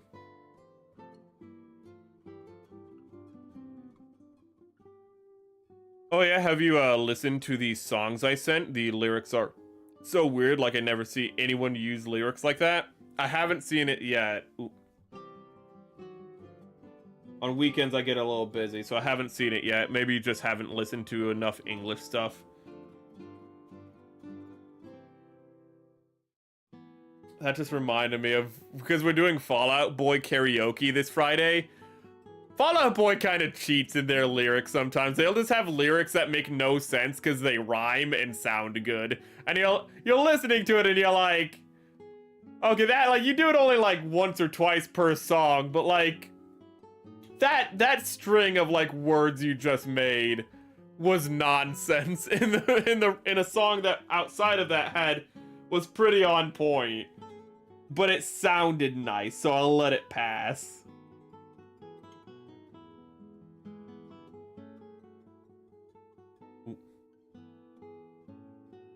But I'll have to listen to him after stream. My apologies. So I'm reminded about a controversy that happened, and that is that Mr. Beast is being a poser. Mr. Beast was probably paid to promote One Piece because a bunch of people were like, One Piece is cool, for a week, and then they all changed their profile pictures back to what they were after the week was done. You know, it's just coincidentally, a bunch of people were like, One Piece is really cool, and then they stopped saying One Piece is cool. And Mr. Beast is like, no, I'm a real anime fan, and then he just like pulled up like a list of anime that honestly looks like he just typed in popular anime into Google and then just copied and pasted the list, to be honest. Like, firstly, if you want to share if you know anime, the best way is don't go with anime you remember, go with anime you forgot. Start describing anime that you're like, I don't remember what anime this is. Like I would have done with Lost at Exile, where I'm just like, I don't know, there are like people in a warship flying above the clouds. The warships open up and then they use steam-powered rifles to shoot at each other, like from one ship to the other. It's wild. I don't even know what that was called. Or the scene in, what is it, in Zammed? Most people don't even know Zammed. That's an early Studio Bones anime. But in Zammed, when there's just a scene where a guy's just like, he's getting turned into a monster, and he's like, I don't want to be a monster. So he turns his arm into like a monster arm and rips his own head off. And it's really sudden, and you just go, whoa! I can't... Okay, that caught me off guard a little. He's like, he's gotta be a little kooky, a little crazy, wrecking stuff, and then he's like, you know what? I don't want to be an abomination against God. Just rips off his own head, and you just... Oh, God. You don't go like, yes, I'm an anime fan. I've seen One Piece. It's like, that's normie, man. Go with things you don't even remember the names of. Just describe scenes. Ooh. What would be an anime that, like, a normie wouldn't touch? I think I have a list. Welcome Storm. There's a lot of animes that normies wouldn't touch, but let me... I wrote some stuff down. Guy rips off his own... Speed Grapher! You want to fucking be like, I know anime, bring up Speed Grapher. No normie's going to admit to having watched Speed Grapher. A show where people have superpowers and it's all like tied to them having euphoric ecstasy when they use them. Oh my god. Main character is a guy who is like a photographer who like did like war photography, but he gets excited when he sees people actually like get killed. So his like superpowers, when he takes pictures of people, they explode. Like Speed Grapher's crazy. Lol, yet again a reminder that year behind on One Piece, dude. Don't worry. I'm like, I'm still in Dressrosa. I got a long way to go. I'm at the final battle of Dressrosa. Trust me, you're ahead of me. You remember Zammed? Zammed, I only remember this. I only remember the guy ripping his head off, and his own head off, and the fact that the main character gets turned into like a monster statue at the end. I don't remember anything else outside of the animation being good. There's also reincarnated as a dragon. Dude is literally reborn as an egg and goes rolling around in a forest. That sounds wholesome. That sounds adorable, rather.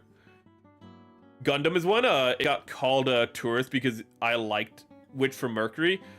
By a mofo who doesn't even watch Gundam. That's actually annoying. Ooh.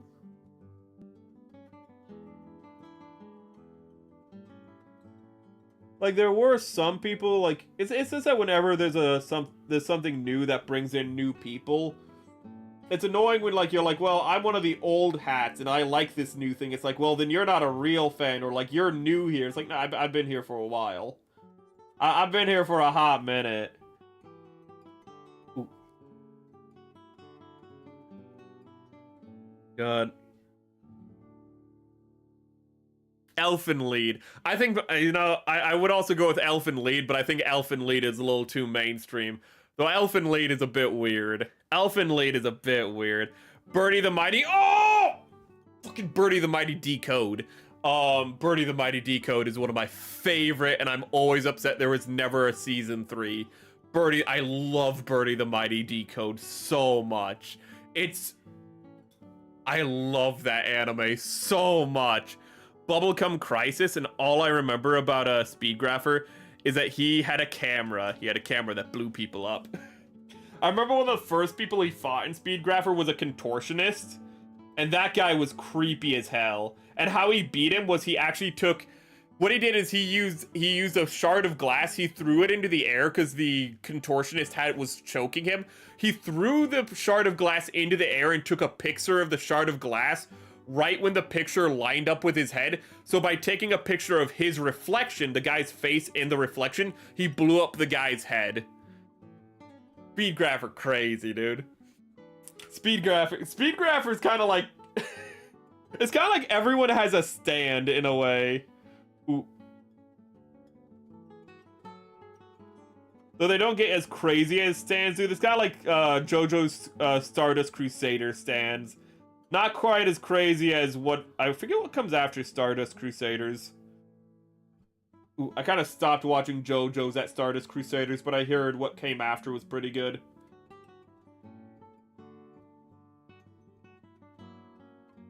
Kind of interesting how the creators of JoJo, like instead of making new manga, he's just like, nah, I'm just gonna make a new JoJo's. That just completely, is like, it might as well be a different universe.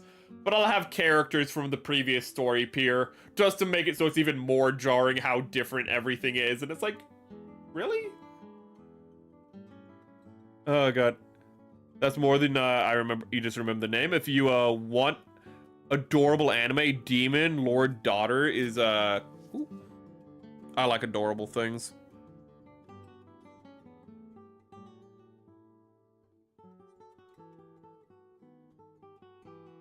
Demon Lord Daughter, which for Mercury isn't perfect, but it has some new interesting stuff. Kopor War is one of... Yeah, I'm kind of surprised Gundam hasn't focused more on, like, because Anaheim's such a big part, just the war profiteering. I'm just surprised that hasn't been more of a thing in Gundam in general. So I'm happy that Witch for Mercury at least was, like, started to get that ball rolling. Biotech, and haven't explored biotech in Gundam enough, in your opinion?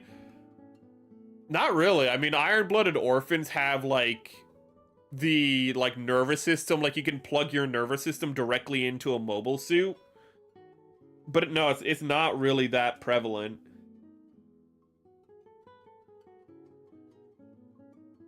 Demon Lord... I just have Demon Lord Daughter. I think it'll come up. Ooh. I wrote down a bunch of anime here. But for Elfen Lied... Elfen Lied is... I remember watching Elfen Lied, and it's like, hey, do you want to watch characters of questionable ages be naked? No. No, I wouldn't like that.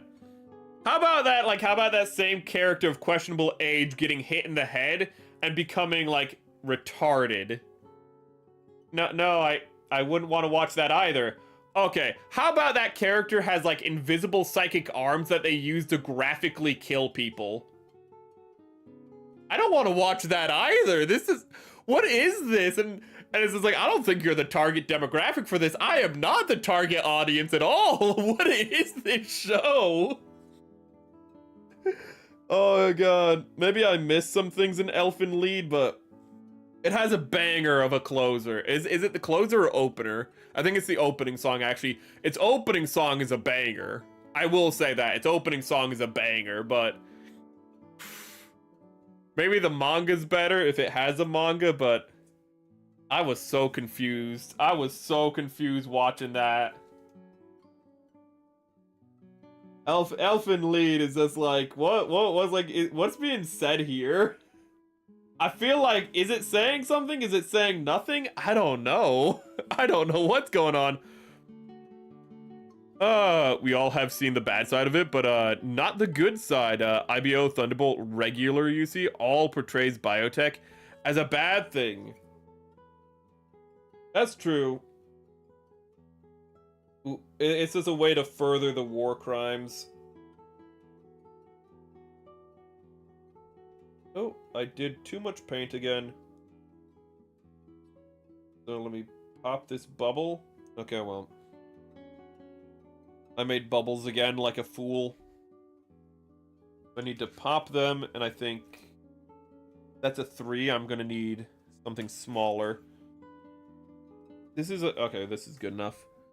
But... Gonna have to do this, brush it out, do this, brush it out, do this, brush it out, do this, brush it out, do this, brush it out.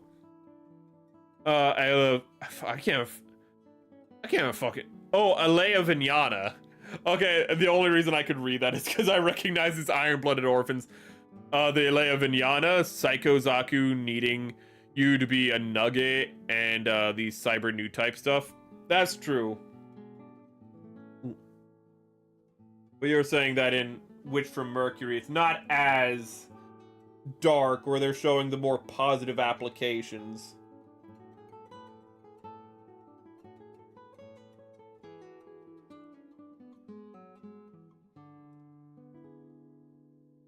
Okay, so...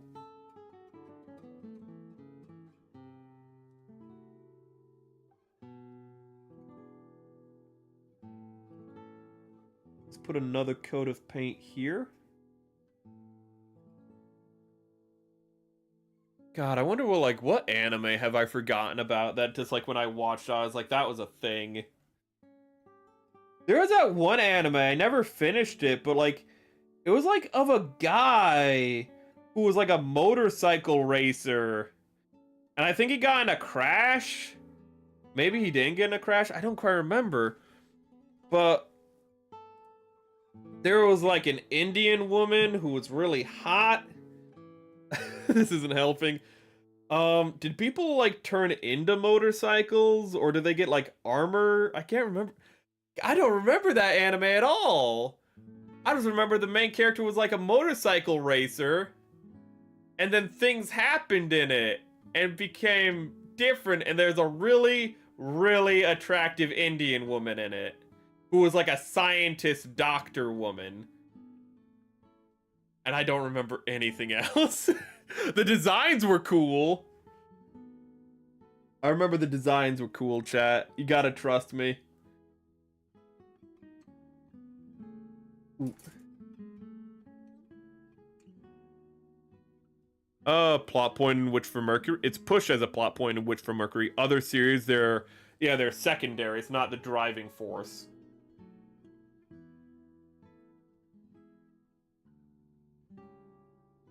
Let's get... where's the thinner? There's the thinner. BRB, we'll be here when you get back, probably. Oh my god, it's almost 2 hours. I am not going much longer, in all honesty. I don't want to go for... I'll go for maybe until 2.5, but I ain't going past that.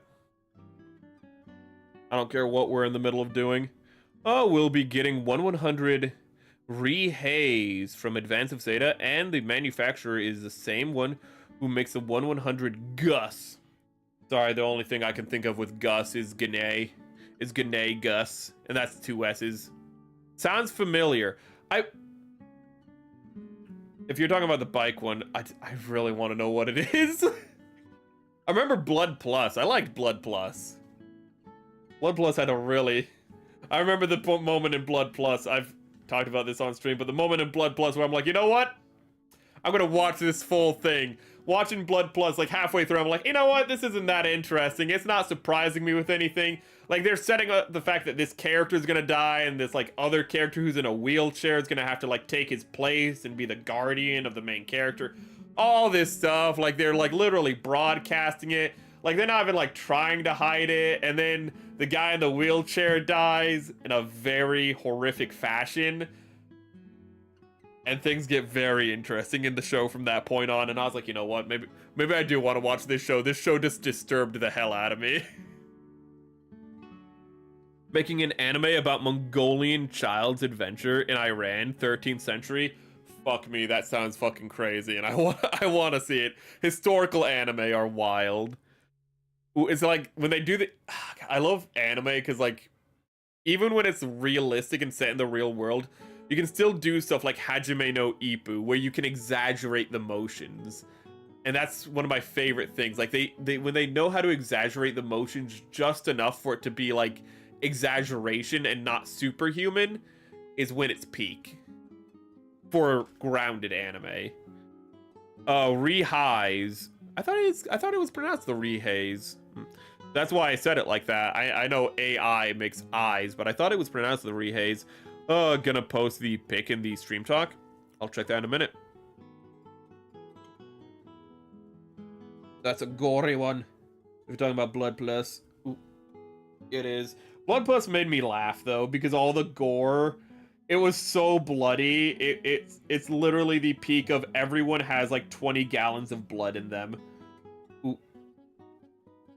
It is the peak anime of, like, everyone is just filled with blood. There are no organs, there's just blood.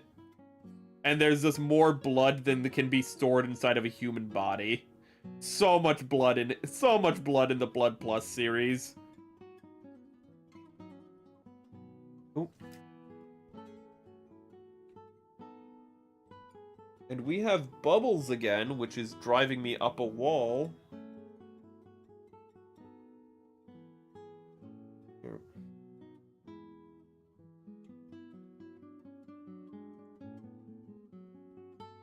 I don't know if I can pop them, but I can put them to the side, but I have to do it off camera, which is just awful. As an anime that just gamed my brain, and I don't know if it's one or a combination of them. I remember Tiger and Bunny. I didn't know that was on Toonami. I watched that actually after it was on Toonami. I watched that on Netflix. Tiger and Bunny was pretty good. Tiger and Bunny was like a show about superheroes, but all of them have brand deals. Like, there's this one ice girl who... Was she ice? What's her superpower? But she had, like, a Pepsi deal. Like, she was, like, dealed with Pepsi. And I think, like, a lot, if not all the companies were, like, real companies that, like, they had brand deals with in the anime. Which was really fun, in my opinion. Again, just having a character who's like, I'm the Pepsi superhero was really fun. But what Tiger and Bunny was about was you had one aging superhero who, like, his powers were kind of just diminishing more and more with time. And you had, like, an upstart new superhero who had a similar power set that was, like, kind of... It wasn't, like, his sidekick, but it would be his protege. And, like, the idea would be, like, you guys would work together to make it so that Tiger, I think, was the old one, so that Tiger could, like, you know, still kind of stay in the business. And so that Bunny would have a jumping off point. But I'm pretty sure it's called Tiger and Bunny. I remember it being pretty good, but I don't remember anything about it outside of the very end, where Tiger is, like, still being a superhero, even though his superpowers only last for, like, 30 seconds. He's like, I still can do it. I can still catch people. I only need 30 seconds. I can still do it. It's like, God bless you. You're amazing. Pics in stream talk. I should check that before I move on. Darker. Is it Darker Than Black? Or no, yeah, it's Darker Than Black is another one. There's a lot of old animes. I like old animes. Thank you, Mr. Beast, for being a poser so I could, you know, remember things. I could remember my youth. Ooh! That is an interesting looking dude. It's a transformable mobile suit. The Rehighs. That thing's crazy looking. I'll show chat. But this is what it looks like. It looked crazy, but it looked crazier. Let me show you.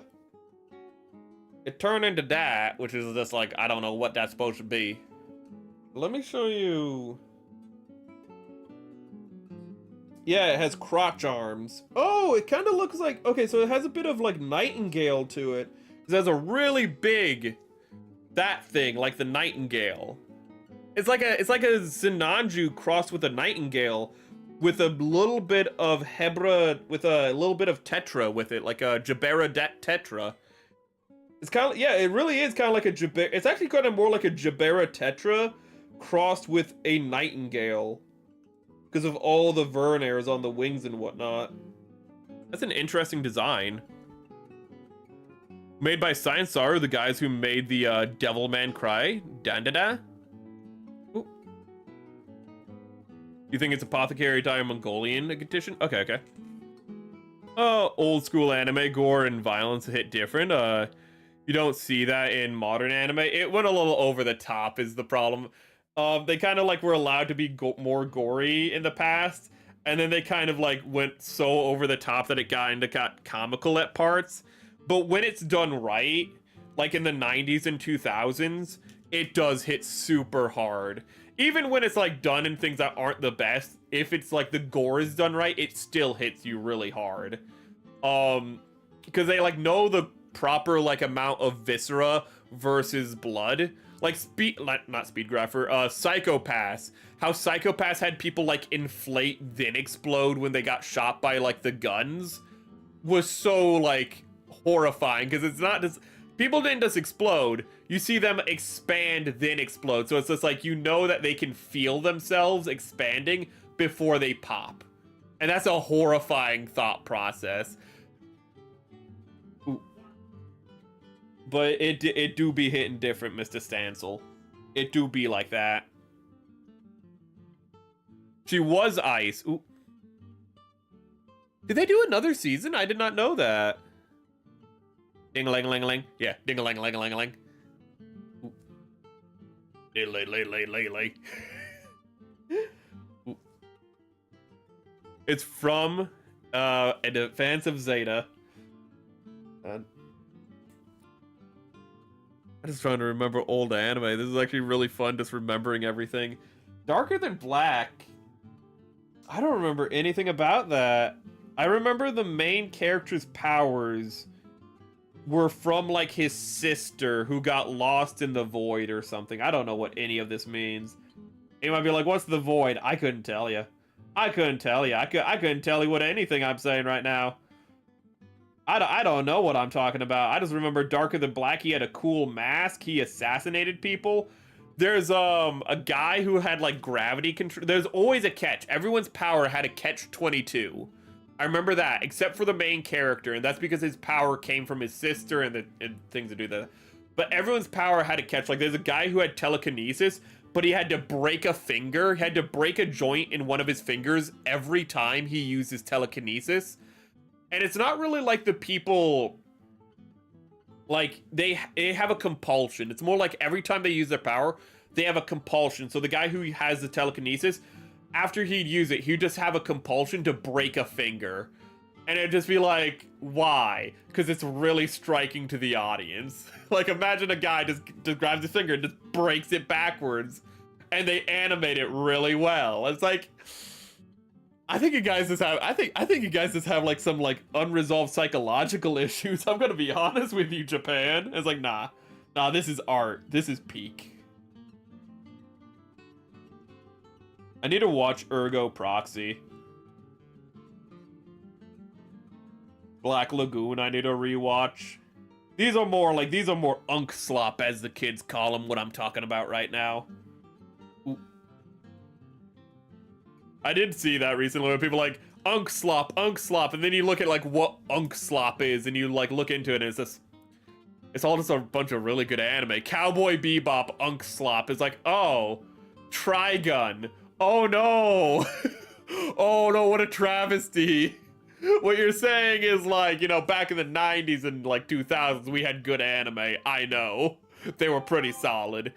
There was a lot of bad anime. We just don't remember it, but don't tell them. Yeah, dude, everything was like in Cowboy Bebop quality. Everything was peak, you know?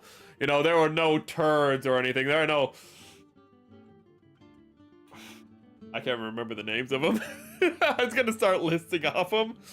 Luckily, I can't name them because they didn't happen. They were only peak animes, chat. I just remember Blue Gender. That was an anime. I saw the movie compilation for Blue Gender, and I was like, this movie's like going all over the place. I feel like this would have been far better if it was a TV show. What's that? It was a TV show. It was like a full season of TV that they just made into like 2 hours. Oh, no wonder the pacing's all over the place. Where he wears a mask though. Yeah, that one. I haven't seen Darker Than Black in so long. That was another one I saw on Netflix. I remember when Netflix had all the anime. That for like what was it? Before Funimation started streaming, and before Crunchyroll was even a thing, I believe. Netflix had like 90% of the anime. They had like everyone's anime. They had all the anime for like 1 or 2 years. And if you wanted to watch anime, you could just binge for hours upon hours on Netflix. It was amazing. And then everyone else was like, streaming is a really good idea. So they started streaming, and like 90% of the like everything on Netflix got taken off for anime, and it was a barren wasteland for years. It was awful. Found an anime called The Darwin Incident. Why do I feel like Planet of the Apes, but anime form based on the poster? Don't worry about it. Don't worry about it. The question is it good? Is it peak? I don't know. Planet of the Apes anime sounds pretty peak. Unless it was made by the guy who did Goblin Slayer, who I think made an H comic of that. I don't know why. Didn't Shindal also make an H comic for Planet of the Apes? I don't know why 2 separate Japanese artists decided to do that, but they did. Shindal did do that. I really like Shindal's art. I really don't like his subject matter. Shindal, can you just like make like normal can you just make like normal manga, or at least like not psychologically scarring H manga? And he's like, no, I have to make the most effed up manga you've ever read with really, really good art. Okay.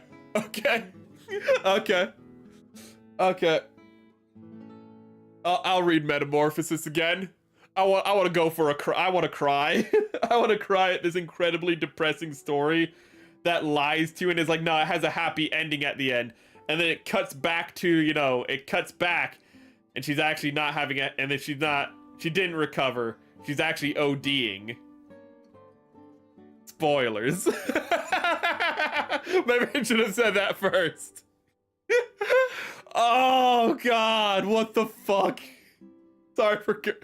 I know, I feel like I don't have to apologize to Curse. If you've ever seen a Sindal, you're like, no, that's a completely justified reaction. This guy. Also, isn't Shindal like American? I think I remember hearing that at like a year or 2 ago, and I was like, oh. Well, you make great stuff anyways. Put a link in Stream Talk. I don't see an Indian character for sure, but found she has a dot on her head and she's brown. That's I'm racist. I'm just gonna be honest with you, chat. I'm a little racist. I just saw a brown woman with a dot on her head, and I'm like, must be. It's not even a red dot. It's like a green diamond. That's not Indian. Then again, for the Japanese, maybe they think that it could come in any color. Okay, maybe double dipping in my racism, being like, hey, hold up. Maybe I'm not the racist. Maybe the Japanese are. I'm pretty sure that's just me going, maybe I can be more racist. Maybe I should stop digging this hole. But found the motorcycle. That is what it is. I don't need to see it. Blast Writer, I recognize the name. No wonder I couldn't remember it though, because it's like some weird German shit, which they love in the 2000s. My God, they were like, everyone knows English. They didn't.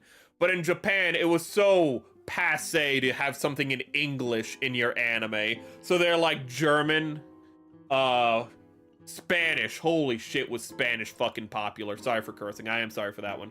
But oh my god, was Spanish popular in anime. I mean, if you know Bleach, I mean, like, literally all the Hollows, all of their thing are Spanish. Like, they use Zero, which is just Spanish for zero. Their main attack, their, like, laser beam, that's called the Zero. It's a Spanish for zero. But that is what it is, and I'm gonna look at it. Still process watching the first episode of It. Oh wait, I thought you were talking about the It miniseries with Space. Shit, no, that's not reminding me. What's the guy? Who's the guy from Rocky Horror Picture Show? Who's the guy? He's in the Muppets Treasure Island.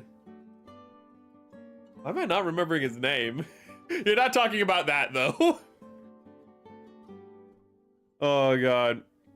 Based on the first 10 minutes, it's good. Oh, okay. Darwin. I'm gonna look up Darwin incident then as well. Ooh. When will I get to it? I don't know. I still have to watch. I still have to finish. Ooh. I still have to. I'm still have 10 more episodes of Gundam. Is it 10 or 11? We'll just say 10 to cope. We have 10 more episodes. It's 11. We have 10 more episodes of Gundam X, and then I need to watch. Sorry, you couldn't see it, but my face just did the, like, anime meme where, like, the guy's sitting there and his face just gets really long because the reality sank in. I have to watch 35 to 40 episodes of, like, ReZero before April.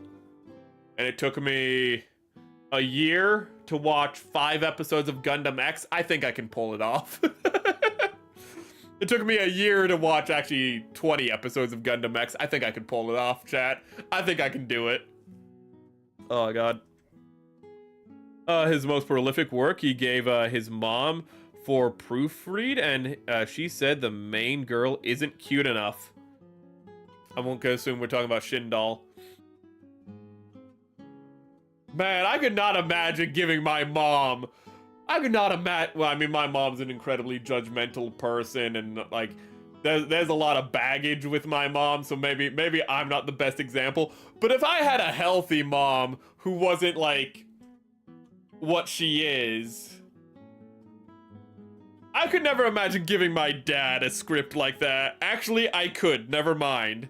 I could 100% give my dad a script like that, and he'd just look at me and just be like, what the fuck? And I'd be like, listen, it's art. And he'd just be like, this is, no. My dad's well adjusted. My mom isn't. But I just have to think of that. So crazy, it runs in his family. The mom was just like, there's some good dark stuff right here, son. You did good, but the girl needs to be cuter. If she's cuter, it's even more tragic. I think it's tragic enough. No, it could be more tragic. It could be more messed up. I want the audience to go like, she isn't half bad looking, so then they feel guilty. And it's like, God, you're right. Oh, reminds me of the chick who wrote D-Day. D. Grayman started making her bad guys look like the... Oh, Arankar, and gave the main character Naruto a glowing cape. D. Grayman. That reminded me, holy crap.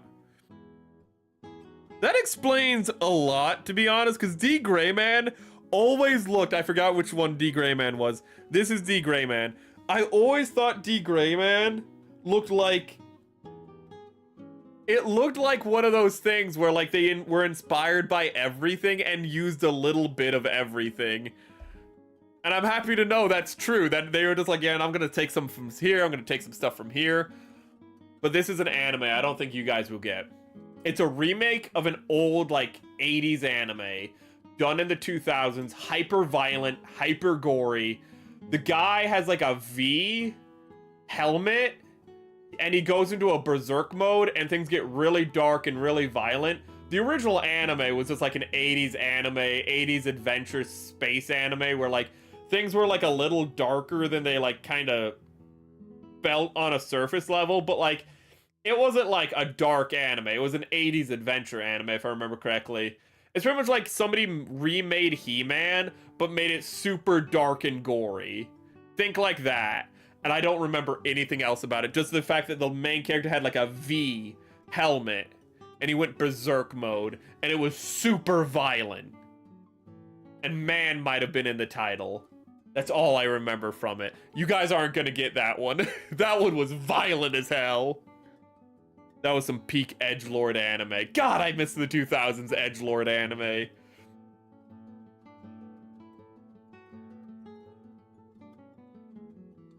Oh god, let's see here. Darwin incident posters in Stream Talk. Actually, I think I missed an earlier Stream Talk, so I should go. No, I saw the... Okay.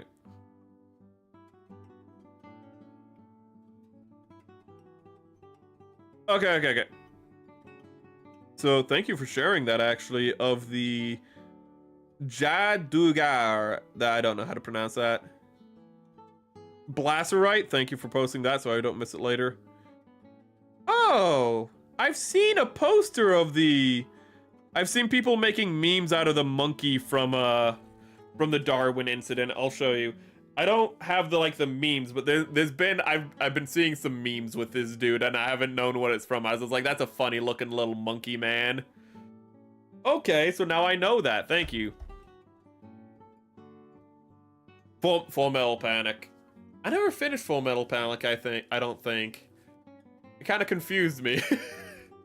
I wasn't quite sure what the direction was. I wasn't used to that kind of anime at the time, where it's just like, what direction, like what is the tone, what is the direction, like what's happening here? And the answer is yes, if I remember correctly. If I'm remembering Full Metal Panic correctly, it's just like, what is this? And the answer is yes. That's the answer to Full Metal Panic, if I remember correctly. I really should watch Last Exile. I only watched the first few episodes, and I was like, that was really interesting. And I said, it got taken off of Netflix, and I never saw it again. Thank you for reminding me of that. Ooh. Thank you guys for reminding me of the Gentleman Warfare with flying battleships, with the steampunk flying battleships. Back when steampunk was cool and not overused to hell. Oof. Steampunk got so overused in the West. I don't know about Japan. I hate... Can I just say I hate American steampunk aesthetic? Japan steampunk is always interesting because it's Victorian. It's hyper Victorian. It's exaggerated Victorian. It's really cool. But here's what American steampunk is. It's it is toned down Victorian. It is Victorian, but you tone it down visually and in color, so you make everything darker and dirtier. So it's immediately just the opposite direction that you want to go in. And then you put gears on everything. You just throw gears on shit. Look behind me. You see how there's just gears behind me for no reason? That's literally American steampunk. It's just, there's just gears. Because back in the early 1900s and late 1800s, steam and gears. So here's gears. We're gonna put gears in the dress. I'm gonna put gears on just the walls of things. Because that's that steampunk. Gears. No. I hate it so much. Apparently she got obsessed with the Bleach and hated the anime adaptation of D. Gray Man. Oof, I don't know how well the anime adaptation went. In the 2000s, you had adaptations that were a little more liberal, I remember. Birdie the Mighty was, took a lot of liberties from the original source material. And of course you had a lot of anime that would catch up to the original source material, like Hellsing, and then they're just like, well, we're just gonna write our own story. And that very rarely went well. It would go in interesting directions sometimes, like Full Metal Alchemist, but like often it would just go off a cliff. Like you'd have a really good anime adaptation. It would catch up to the source material and it would end, or it would just drive off that cliff into oblivion. And sometimes it would stick the landing. Like, I'm pretty sure Full Metal Alchemist stuck the landing. It might not have, I could be wrong on that. But people talk about Full Metal Alchemist in a positive light. And you have other things that did not stick the landing, like Hellsing, where they also remade Full Metal Alchemist, but they remade Hellsing as Hellsing Ultimate, which is a hell of a statement. Full Metal Panic was great, but cut out all the goofy stuff and made it serious. Then did a season of all the goofy stuff that they cut out. I think that's what confused me, is I think I watched the goofy season, and I think that's what confused me, because like every time I looked into Full Metal Panic, I saw the serious stuff and I was like, okay, I want that. And then I watched the season that was just the goofy shit, because that was what was on Netflix. So I think that's what it was. I was just really confused. I was like, this looks like a really serious thing, and like all I'm getting is like side story, like stuff that would be important as a palate cleanser to make you go like, okay, let's not be too depressing with war stuff or what have you. Or let's not be too serious. Let's have like some lighthearted moments because this is an anime. But it was only the lighthearted moments, and it confused me a lot. That's what confused me. Okay, so I'm happy to have context for that. I don't know if it would be censored or not, but I get censored whenever I talk about politics. But ain't Trump technically a pirate now? No, not technically. But he is I think I know what you're going to be talking about. Not the download video game illegally, but the sail the ocean. No.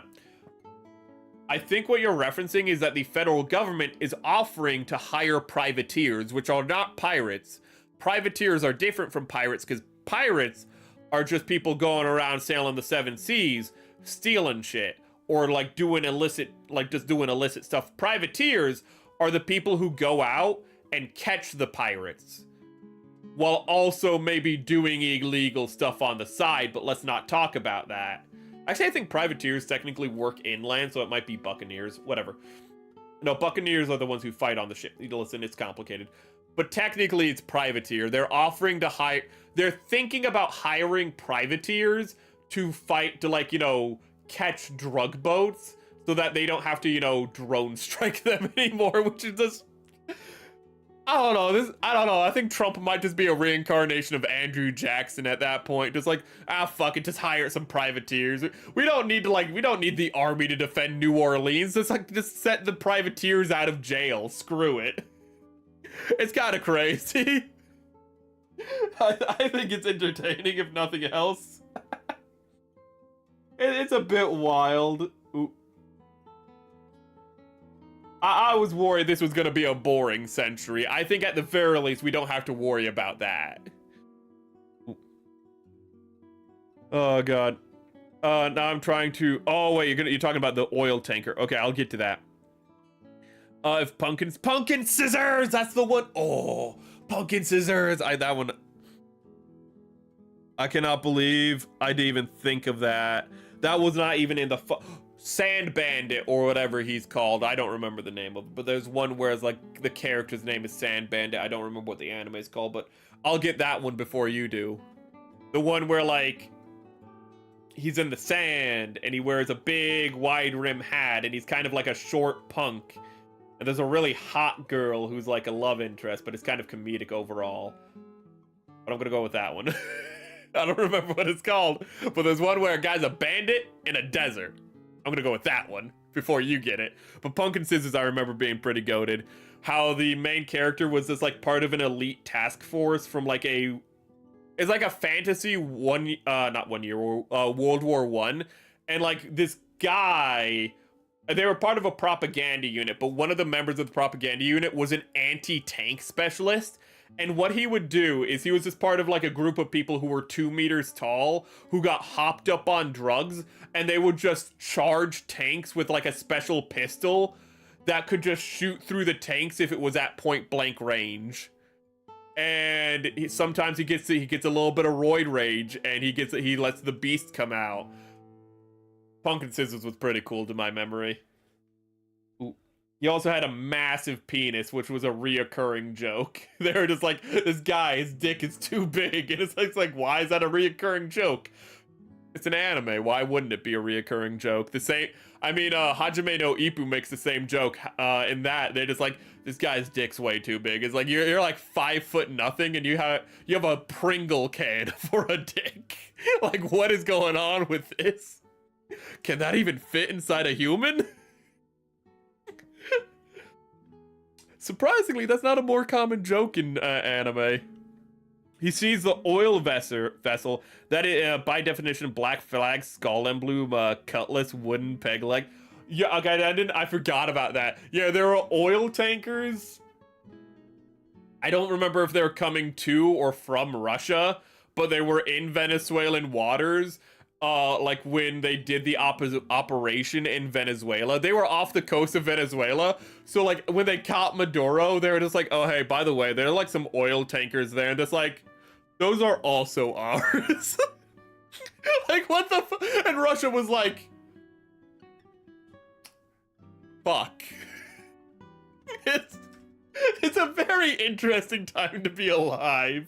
We just stole, and ostensibly, we just stole oil tankers from Russia, and Russia just did nothing about it. They're just like, listen, but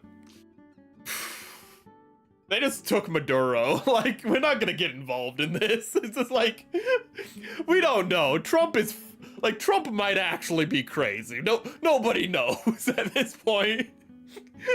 He is the embodiment of the madman strategy by Henry Kissinger. It's just like, never let your opponent know what you're doing next. I don't think Trump knows what he's doing next, in all honesty. It's fucking wild.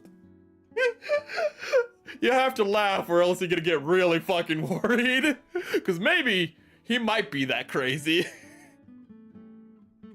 Yeah, I read your other chat, but yeah, when we took Maduro because we had a warrant for his arrest, and he was like, you know what, you can't do anything, and it's just like, you know, if you said that to any other president, you'd be right, but you said this to a guy who has the same mindset as James Polk or Andrew Jackson, and you just told him, you can't get me. That's literally like when Mexico told James Polk, no, you can't have Texas. So we took half their country. Like, there's a time and place to be like, you know, to fuck around and not find out. And you picked the wrong time, sadly. Wild time. The original Hellsing anime got ahead of the comic around the episode. Ooh. That's a lot earlier than I thought it did. Desert Punk. God damn, that's what it's called. You're fucking quick on those too. I like Desert Punk's design. But I got Desert Punk before you got the name though. Son of a Boza or something is the JP, whatever. Another steampunk one is remember correctly, the Heat Guy J. Was Desert Punk... What was Desert? It was a punk anime. I don't know if it's necessarily... I think it was like post-apocalyptic punk, though, if I remember correctly. I could be wrong. It's been so long. Which is like, what's the difference between that and steampunk? It's just like, it's after things went wrong.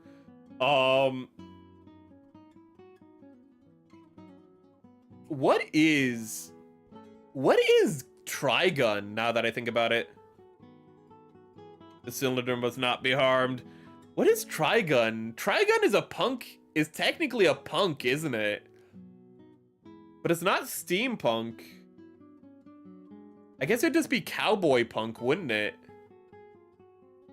It's like cowboy it's not cyberpunk because it's after the cataclysm. And cyberpunks always take place before the Cataclysm. That's why you can say the first Mad Max movie is technically a cyberpunk.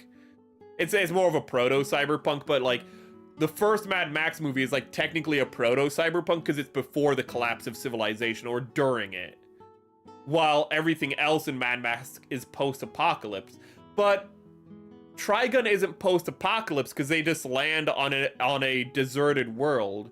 It's more like pre-terraform, but that's not a genre. It's like Aliens when like Hadley's Hope. It's like Aliens kind of. It's like the same thing where like the planet's partially terraformed but not fully.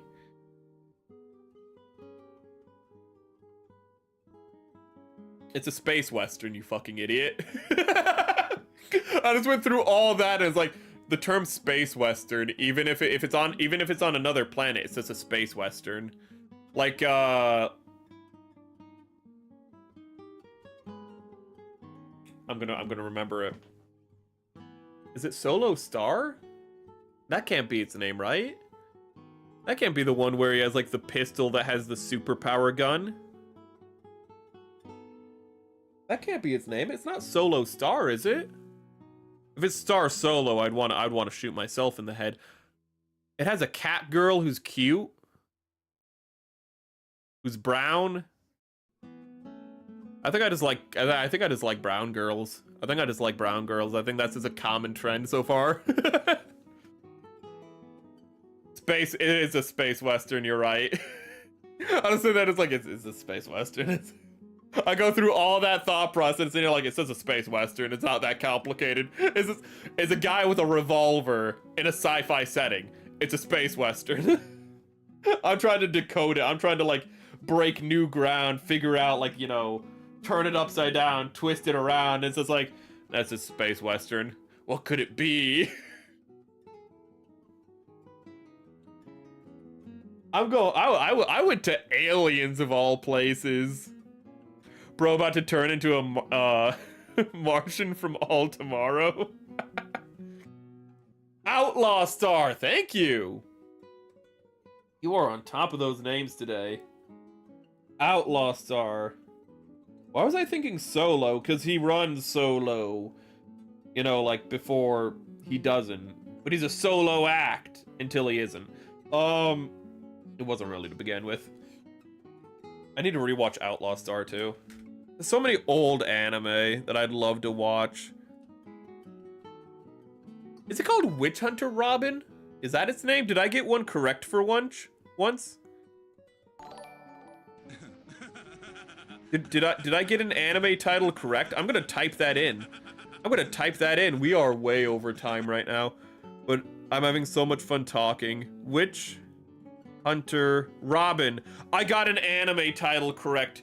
I know you're proud of me, chat. I got an anime title correct, and I didn't just say something really stupid that was like half correct and just made me look even dumber. Witch Hunter Robin, and I can prove it to you that that's what it's called. Could I have like something that has? There, you can read that. See, it's called Witch Hunter Robin, chat. I didn't just make it up. I got it right. That's like the first. That's one of the first ones tonight.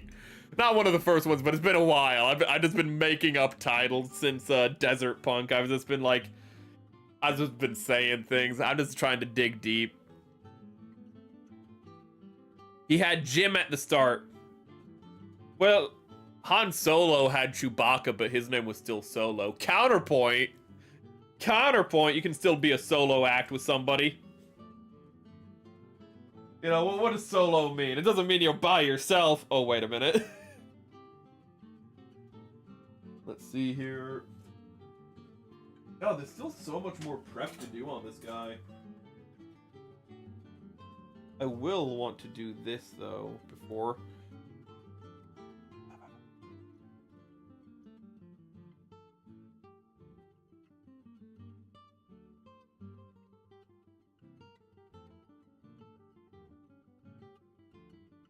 Let's see here.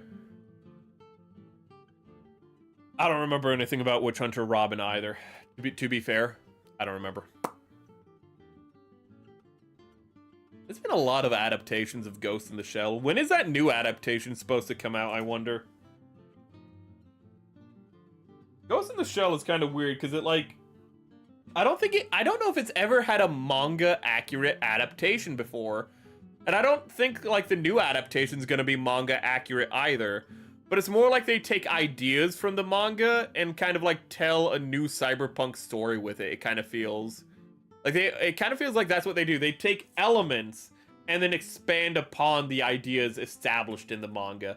Which is a shame, because I'd like an accurate adaptation of the manga. And not just because there's a scene on a yacht where there's a lesbian three-way. No, I assure you, I want it for the narrative, chat. Not for the lesbian three-way, I assure you. I remember when I read that manga and that happened, and I was like, what is going on right now?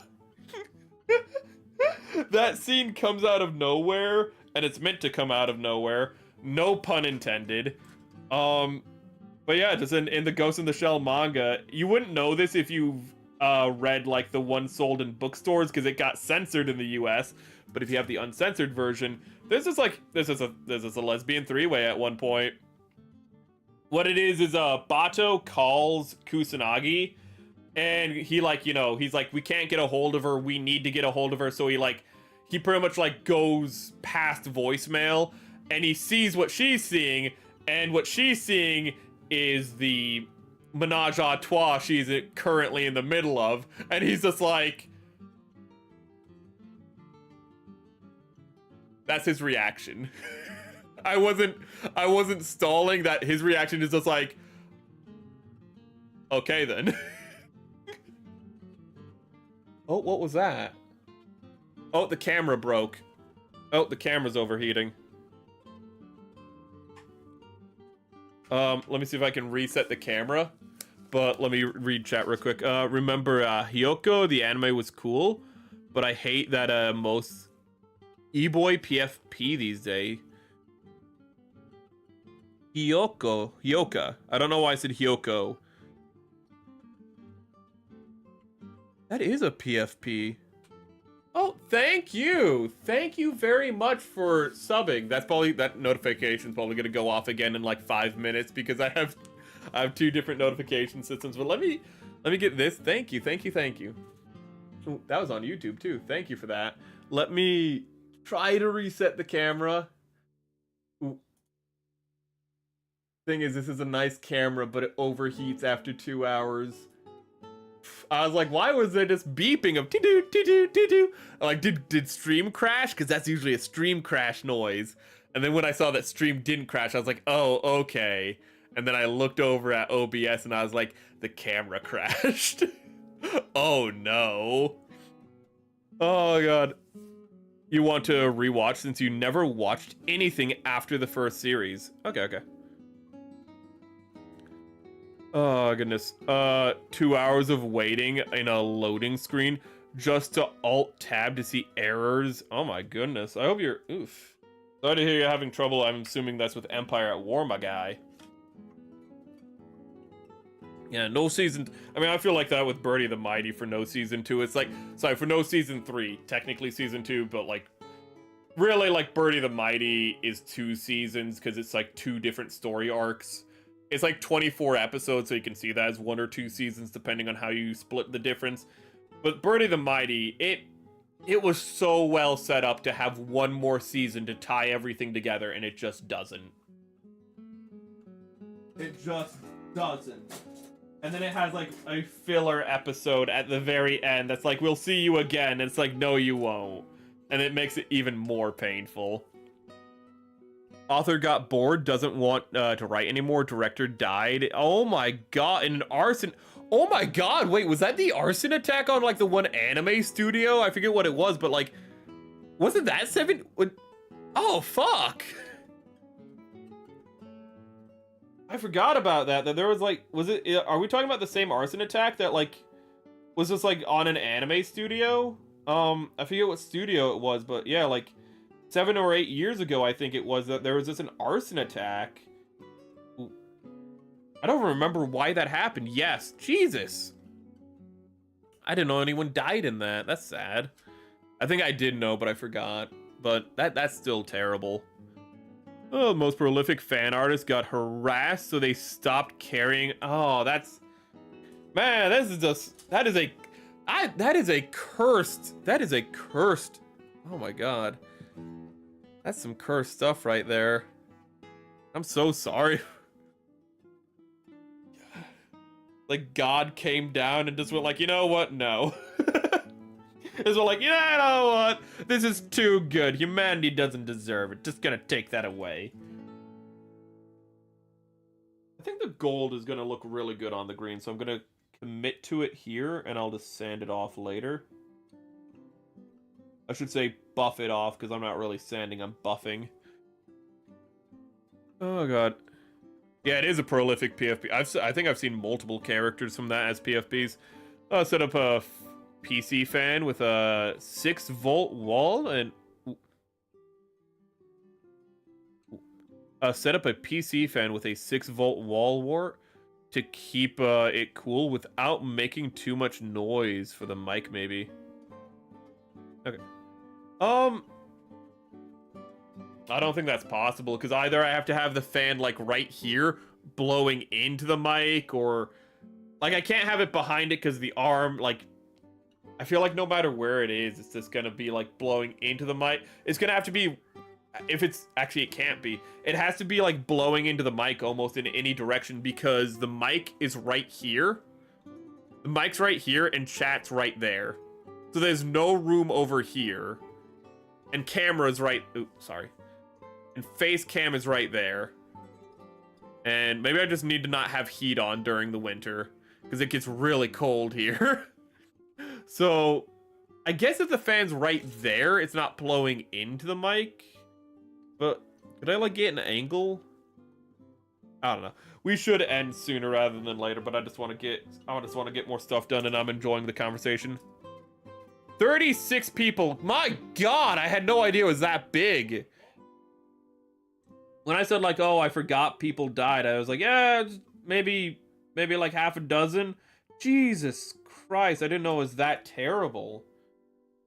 That's like some stuff in, like, New York during the early 1900s. Why did I go there? Why did I go to the matchbox fire? Go figure, in New York, there was a fire in a matchbox factory, which, you know, produced boxes for matches. And somebody just, like, lit a match and threw it into a garbage can that was filled with, you know, with, like, a bunch of, like, you know, the stuff that you ignite matches with in paper, because it's a matchbox factory, and it caught on fire. And because matchboxes have the things that, you know, are made out of paper, and the stuff that, you know, like, that's flammable, that lets matches catch on fire, it just started catching on fire. And the factory was on, like, it wasn't on the bottom floor, it was, like, in the middle of like a building. So it's like on the 14th floor or something. And there were no fire escapes at the time. There was only way to get in was, I think, like, I don't even know if there was, like, staircase. There might have only been an elevator. So, needless to say, everyone died. That was horrific. And then America went like, oh, fire escapes. That would be a good idea. Yeah. That would be a good idea. Maybe we should, like, make it so that, like, you can, like, even if you can't get out of the building, you can literally just go to the windows and there's just, like, staircases on the outside of the building. So, like, you know, you can always get out of the building one way or another. Yeah, maybe having it so only elevators was a bad idea. Maybe. It might have been a bad idea. Maybe.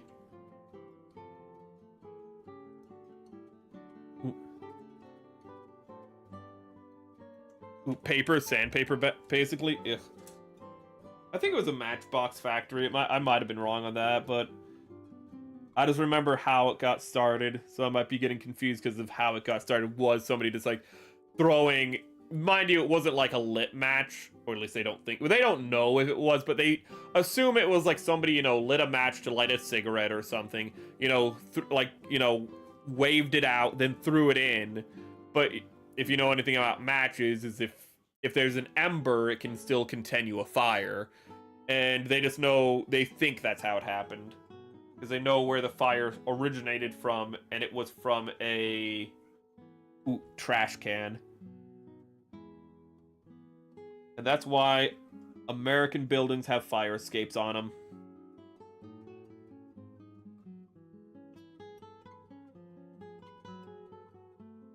The striker is the sandpaper. The thing is, I don't think this was the case.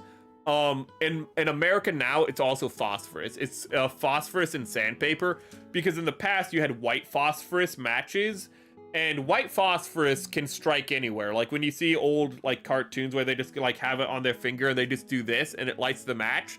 That's white phosphorus, because white phosphorus, not phosphorus. Actually, no, it is phosphorus. Sorry, I was thinking of the war crime of using white phosphorus on people. Don't do that. It's like using napalm on people.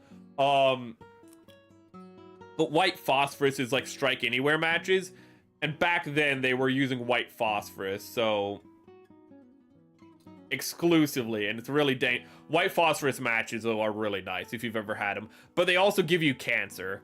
There's actually a thing where like they would put the white phosphorus matches in their mouth, you know, while they were, you know, in the factories, you know, just, you know, your mouth is an extra hand because we're monkey people.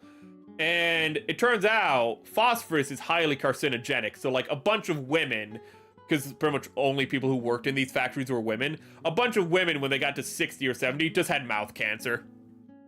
Because they just put phosphorus in their mouth all the time. Their hands were covered in phosphorus. They would eat their lunch with hands covered in phosphorus, so they'd get colon cancer. It was pretty bad. I mean, like, it's kind of like when we had asbestos everywhere, and they're like, oh, this stuff is really good to not catch on fire. And then, you know, like 50 years later, we found out, we were like, huh, everyone's getting cancer. That's really weird. Except for the people who don't live in the, like, in the houses with the anti-fire stuff in it. Huh. Oh, shit. We might have made a mistake. But, modern matches, to get back to that, what they have is they have red phosphorus. And this wouldn't apply to what we're talking about in the early 1900s, but the sandpaper often has a little bit of white phosphorus on it, and it was supposed to make it so that the trace amounts of white phosphorus and the red phosphorus mix on the sandpaper so that they ignite the match.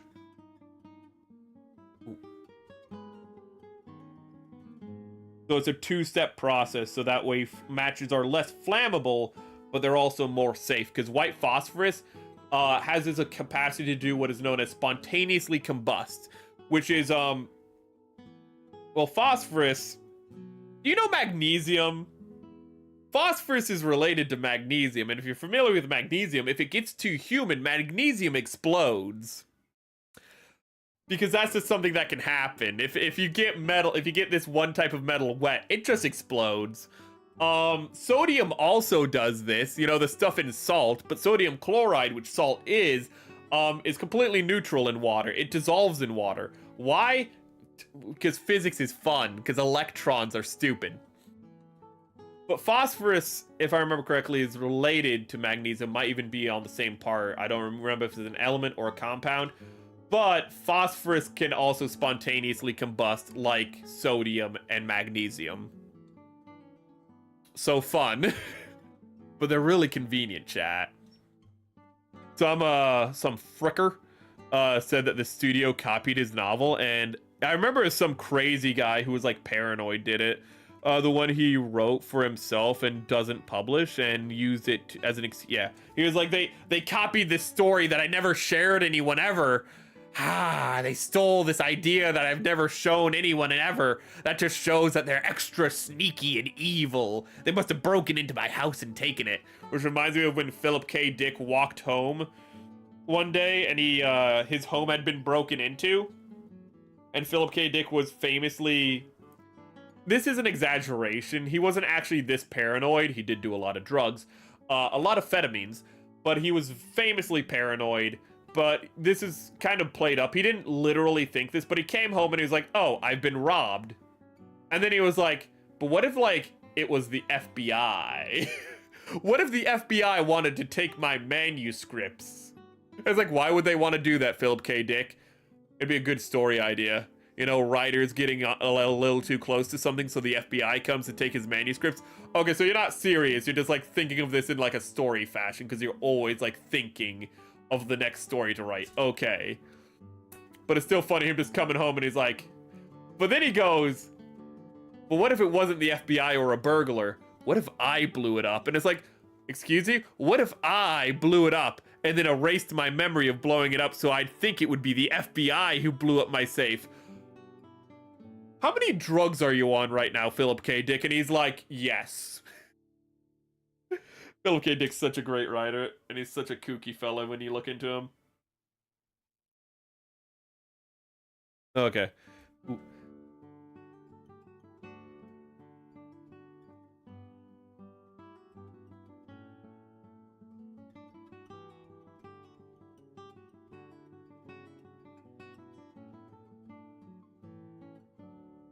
This gold, oh my god, it's thickening up like the metallic paints, though, over time. As it dries out, it's actually becoming really thick. It's actually kind of becoming too thick. I'm gonna have to, like, re-thin it out.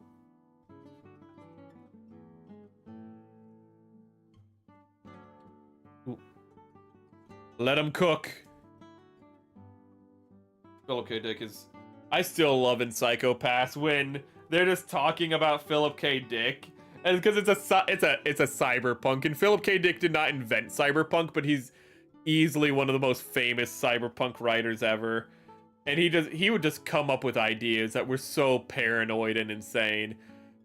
And they were so good. Ubik is such a crazy book. It's literally a person is trapped within their own dying brain, but their brain is connected to other people while they are also dying, and then he has to stop him, and then he has to find a way to communicate with the outside world and have the outside world communicate with him to stop himself from dying from this unseen force.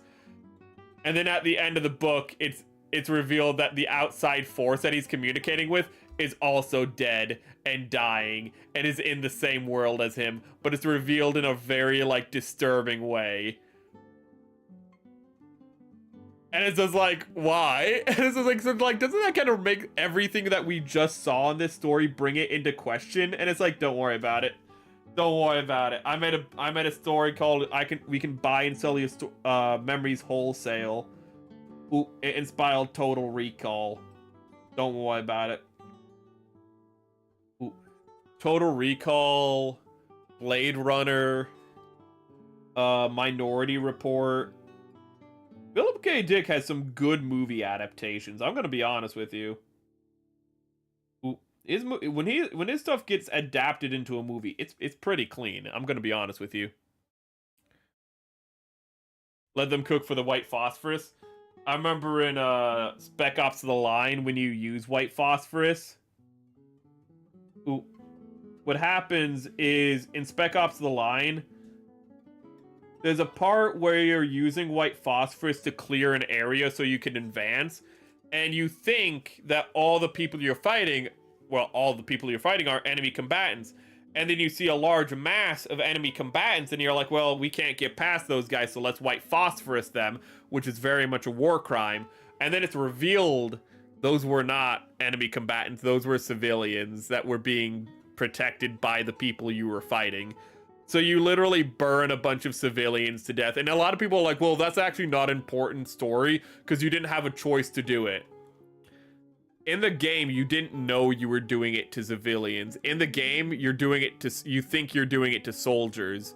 It's not whether or not you have the free will to do it. It's the fact that at the moment when you do it, you think it's justified. And then you realize you realize that you have committed not only a war crime, but a war crime you cannot, like, justify. Because you could be like, there were enemy combatants and we couldn't get through them unless we committed the war crime.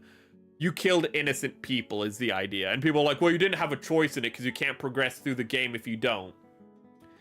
And it's like, that's not the point. The point is you assume things and you make a bad judgment. Because the only way you know those are civilians before you do it is if you have seen the game before, if it's been spoiled to you.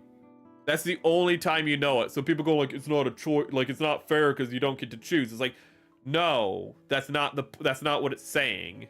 There's a lot of other parts in Spec Ops: The Lines that is about the falsehood of choice. And the game itself talks about the falsehood of choice throughout it, how you don't have choice, how you progressing through the game is your choice. You being like, oh, there's no choice. You can always turn off the game. First and foremost, you can always turn off the game. So saying that there's no choice, there's always a meta level choice in the narrative for any video game not to participate in the game. You playing the game is always a choice. So people being like, oh, it's not actually like that deep. No, you're literally a midwit. Ooh. It's literally one of those things where it's like, well, actually, the game doesn't let you choose not to kill the civilians. Meanwhile, you have the idiots who are like, killing civilians are bad, and you have the smart people who are like, killing civilians is bad. That's what it's saying. Killing civilians is bad. Don't do it. Mind blown. Mind freak. Chris Angel. We got there. I told you there was a guy whose name wasn't Dan Angel, but it sounded like Dan Angel, and it was Chris Angel. Mind freak. I fucking told you, chat. That's like an hour. That was over an hour ago. We're at 3 hours. We have to end stream. I cannot stay up. Minorities assemble. Not that Minority Report. Not that Minority Report is the one with Tom Cruise. It's actually a pretty good it's a pretty good mystery thriller. It's pretty solid. It's Tom Cruise is just a good actor. Tom Cruise, you could put him in a bad movie and you're like, I'm gonna enjoy his acting. I'm gonna enjoy his performance. It could be terrible written, but he's gonna put his heart and soul into it. Then you have like Nicolas Cage, where you're like, I'm gonna have fun. I don't know if it, like, his performance might be good or bad, doesn't matter. It's gonna be fun. Okay? His performance might be one of the best acting you've ever seen in your life, or it might not be. But you're gonna have a smile on your face either way. But I shouldn't say the best acting ever, but Nicolas Cage is always at least fun. Like Tropic Thunder, we can't keep talking. This is going on too long. But Tropic Thunder, Tom Cruise is so great. He's such a goofy fella. He's just like, I want you to give me like really big hands. Like just like make gloves that look like my hands are, so my hands are like just look way bigger than they should be. And it's like, why? Because I think it'll be funny. Make me bald and make me look like I'm like really greasy and gross. Like make my proportions look like they're all wrong in every way. Like I'm a homunculus pretending to be a human. Like make me look like Gluttony from Full Metal Alchemist is what they told him. And then give me male pattern baldness. And they did. And he is amazing. He's like drinking like Coke Zeros the entire time, or like Pepsi Zero, I can't remember, but he's like drinking the entire time, just crushing them like just so casually, then throwing them away. He's just this weird like creature in that movie. Les Grossman, what a name. Les Grossman. You just know everything you need to know from that character name. Just Tom Cruise is too good. I love Tom Cruise so much. He's a crazy son of a bitch, but his acting, he's easily one of my favorite actors. If he's in a movie, I'm like, I'm gonna enjoy his acting. The movie might be bad, but I'm gonna enjoy his acting. It's like my brother with Nicolas Cage. My brother with Nicolas Cage he just has a collection of Nicolas Cage movies, and he's just like, why do you have this? And it's like, because in every Nicolas Cage movie, there's at least one moment where he goes the extra distance in acting, where he has a monologue or something, where he just cuts loose.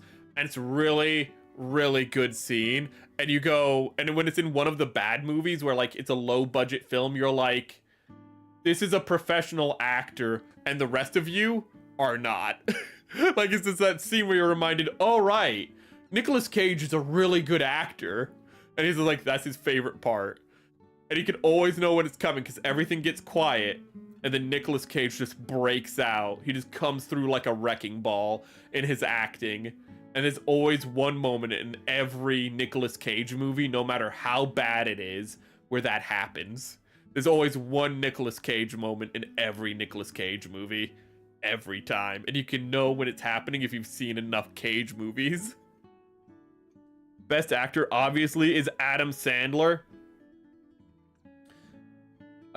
Adam Sandler probably has the best methodology. He's like, I'm gonna make one really good movie with some genuinely heartfelt acting, like every 5 years, maybe every decade, let's be honest. And then I'm gonna use that high and just make the dumbest films for the next, like, rest of the decade.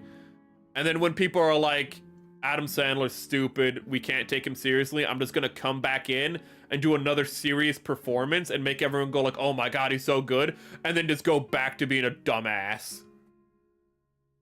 And he does it really well. He has that one performance where you're like, wow, can I see you in more serious movies? And he's like, no, I just did that so I could have enough money to make a bunch of stupid, silly films. And it's like, okay, you do you, I guess. I guess I'll rewatch Uncut Gems or like Hotel Transylvania. You did a really good job in your voice acting for that movie. It was a silly performance, but like you did have like there were heartfelt moments. He's a really weird actor. He's a really weird actor. Because again, if he locks in, he can be a good actor. But he chooses to just be a silly little guy. And I can't blame him for that. Gundam Fact made a Zolo member only. Is that the Goblin Zaku? That's the only thing I know. It's this goblin. It's a little goblin boy. Yeah, that's why I stopped bringing up old anime, even though I got a ton you may not even have heard of. Dude, if you put that on the... Honestly, you put that on the Discord. Do we have an anime chat on the Discord? We have arts and entertainment, so I guess... We have arts and entertainment. So what do we have on the Discord exactly? I mean, like, film and television is pretty underutilized, to be honest. There's plenty of, like, space in film and television to talk about that stuff. Your L isn't working.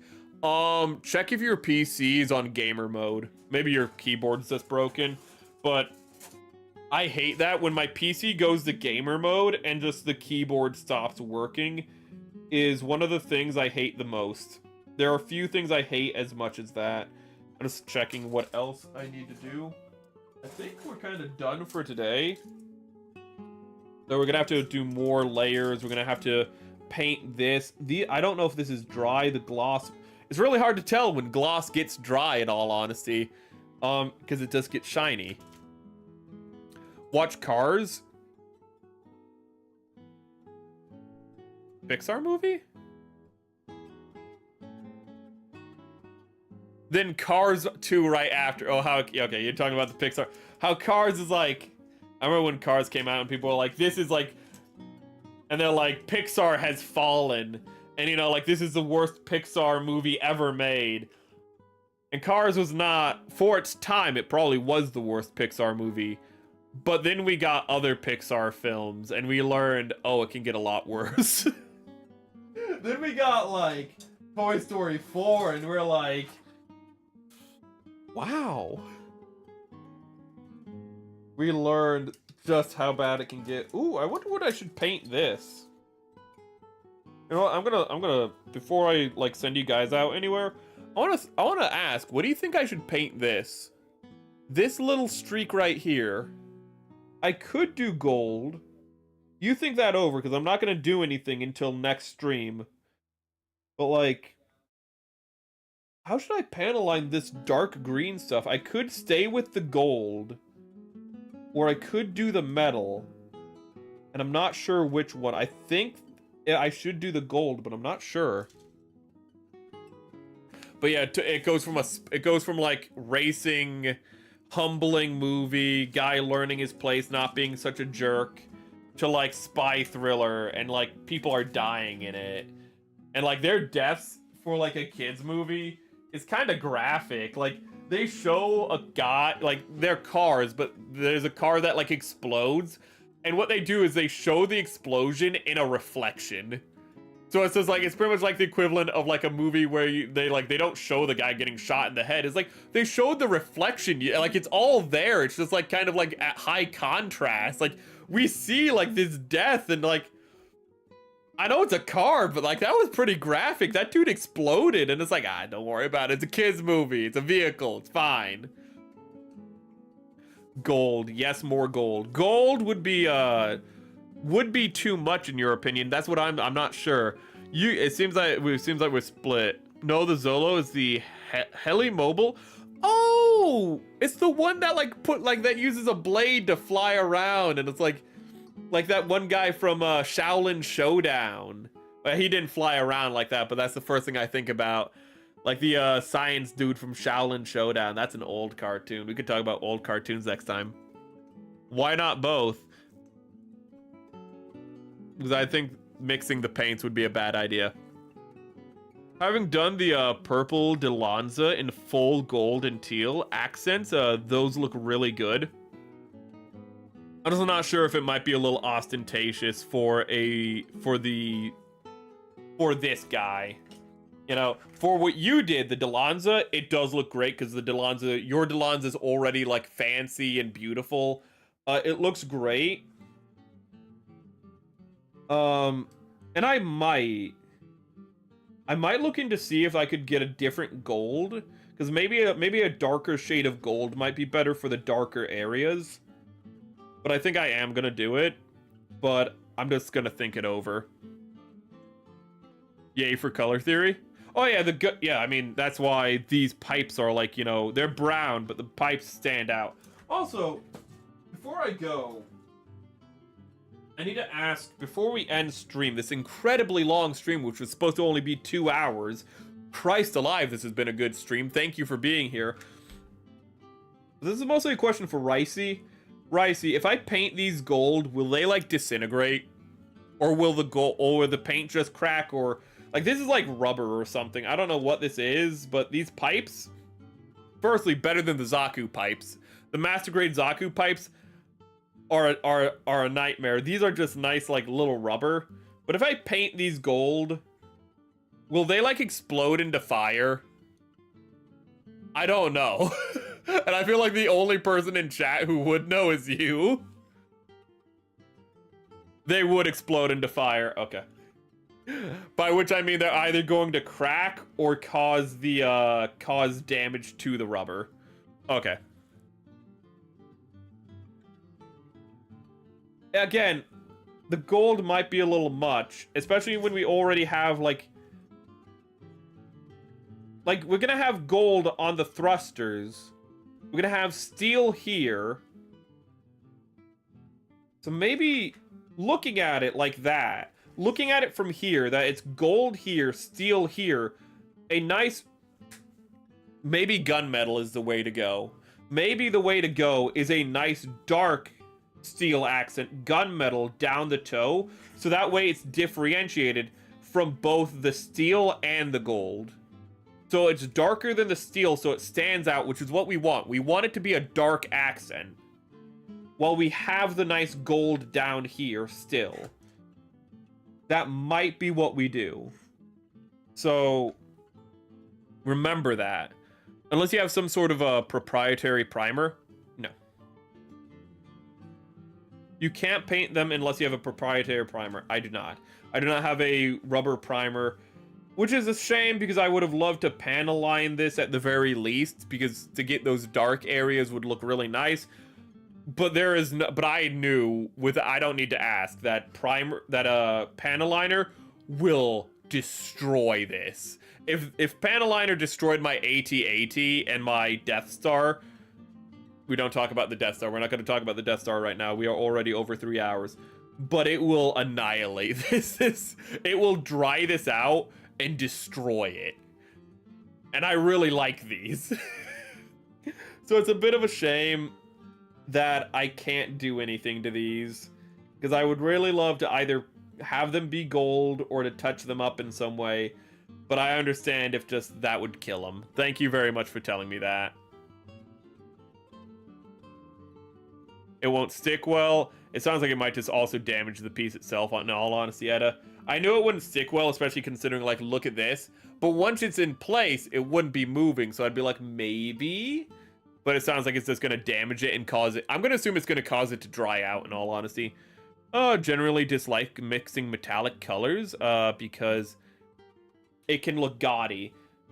I think because we're working with steel, like the steel on the vents just makes sense. The gold in the thrusters just makes sense. I'm gonna look at something real quick, actually, before we get in stream. So these are Vernairs that I missed, and I have to paint those. What I'm gonna do, I'm just gonna, I'm just gonna put little marks of gold on them, so I know to get them later. This gold stands out really well. I'm gonna have to do a bunch of coats off stream. By a bunch of coats, this is a secondary coat off stream. Let's make that, let's thin that. I think gunmetal's gonna be the way to go. Because gunmetal's so dark, I don't think it's gonna be gaudy. But if gunmetal does look too dark, we can just paint over it with black. Black can just go over top anything. So I won't even need to clean it out because black just is an absolute void. So if all else fails, we can just go with black. It's going to be really hard figuring out what should be like what metal. Because all of this should be a different shade of metal. Like it's just going to be hard to figure out what should be what shade. And I meant to make that gold, but I guess these are now steel. I guess this is going to be steel now. I wanted these parts to be gold, but okay, well, I guess we're just not going to do that. Woman is back. Very gentle. We have gentlemen here. We just absolute gentlemen. Ooh. Which is instead of enamel, it could be safe. You could get Mr. Weathering. Which is oil. Okay. These paints are acrylic, that I'm using right now. These are acrylic paints that I'm using right now. The Gundam paints are the enamel paints. So this is an old one, which is why it has X on it, so I know not to use it. But this is an enamel paint. But the Vallejos are model color. They're acrylics. Hold up. The thinner, I think, is literally called acrylic thinner. If I can get that. Thinner, medium, no. But, these are acrylics. I do know these are acrylic paints. I just can't see. Vallejo are just acrylic. That's all it is. You can also test it on the rubbery bits of... That's true, I can test it on the parts that I'm not going to be using not the gate, but the sprue itself, because it's also rubber. That's a good point, Edda.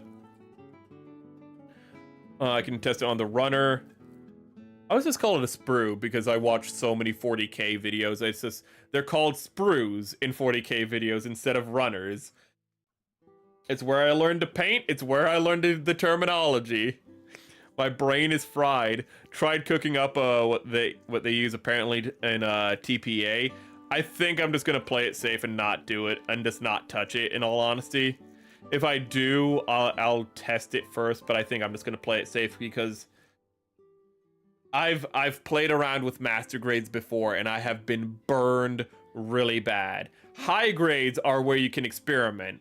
Okay, because they're like $20, which isn't the cheapest, but it's not like a $40 or $60 kit. I don't want to play around. This kit was at least $47, if not like 60 something. I don't know how expensive this kit was. I had it out. The sticker was still on it, and I took that off. This kit was at least like $47, so I do not want to play around with that money. Especially when I have so many commissions that I need to order still for the rebrand. Apparently there's a list of kits that use it, and okay, okay. I'm a gentleman, looks at superiority. Look of superiority. I live women just as much as you love women just as much as you love what? I was talking about panel lining the pipes. You could try Mr. Weathering on it. Okay. Well, this is also enamel. No, it's acrylic. I thought you were enamel paint. Well, I knew the panel liner wouldn't work because it's enamel, so I knew enamel paint was just a bad idea. Feels like you would need it anyway if you don't want to repeat that incident. I just don't want to break parts. I don't want to break a Doga. I really like the Doga. And the reason I have this is because the high grade was a little disappointing in all honesty. It's not bad, but I'll put it like this. The Gelgoog high grade is surprisingly good for a high grade its age. The Geara Doga high grade is exactly what you expect from a high grade its age. And just like I said for the... What are you called? The Zazabi. Just like I said for the Zazabi or the... what are the other Dogas called? The Jag Dogas. That they are... Just, you're better off getting the revives. Maybe. I can't say for the revives for the Jag. But you're better off getting the master grade or real grade for the Zazabi. And I don't know how good this is, but just looking it over, I can already tell you're probably going to be better off getting this than this, even though this is twice as expensive. You know, it's going to be a lot more work as well, but this feels like they were filling a quota, while I can see that there was love given to this kit with some of the articulation I can see in the promotional images for it.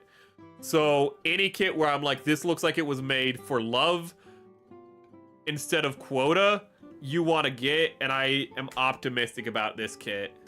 Ooh, I'm really optimistic about this kit. I was optimistic about the GM command, so, you know, that can be burned, but I think this is a kit that I really want to see where it goes. But let me look for a place to send you people out to. Oh god, I've been sitting down for so long. Normally, even on like a 3-hour stream, I get up on occasion. Don't worry, my model just had a stroke. It happens. Let me get you there, chat. Let me move my microphone so I can still talk to you. I cannot move it because it is tied around... Oh, that's wonderful. It is completely tied around my second monitor cord, which is... That's awful. That's really bad. I don't know if that could be worse. I don't know if this could be worse, actually. It's an easy fix, but I can't fix it on stream.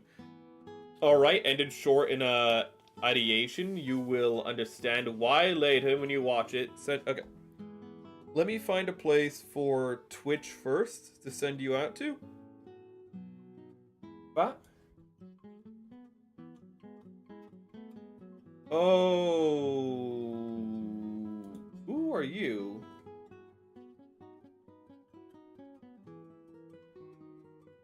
You know, their name was Kit, so I thought they were building a kit. They're not building a kit. I would have sent you to them, but instead I'm just gonna send you to Atya. I'm gonna send a link for Atya. She, I think, is still doing her challenge in Half-Life. So I'm gonna send a link to Atya. She's only on Twitch, so I can't simul link. So for YouTube, where can I send you on YouTube, I wonder? If there are any, I'm always open to suggestions. Probably shouldn't send you to ER.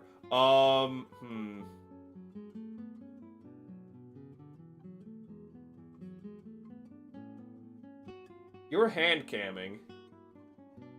I think that's the closest thing we have to model building, and that's a good enough excuse for me to send you to Sawa. I'm gonna send you to Sawa Grape. So if anyone's still here, here's Sawa Grape. We went a little late, so I understand if some of you went to bed early. But thank you very much for joining us. Ooh. That is the wrong screen. Oh god, that looks hideous. I hate how it's still there. I need to put that on the lower layer. But thank you for joining us. We'll be back to continue the prep on Wednesday. Then we're going to be playing Crash Bandicoot on Thursday, because it was just so popular last week during the voting. And then we're doing Fall Out Boy karaoke. I just remembered, Ed is probably old enough Edda's probably old enough to, like, remember Fallout Boy.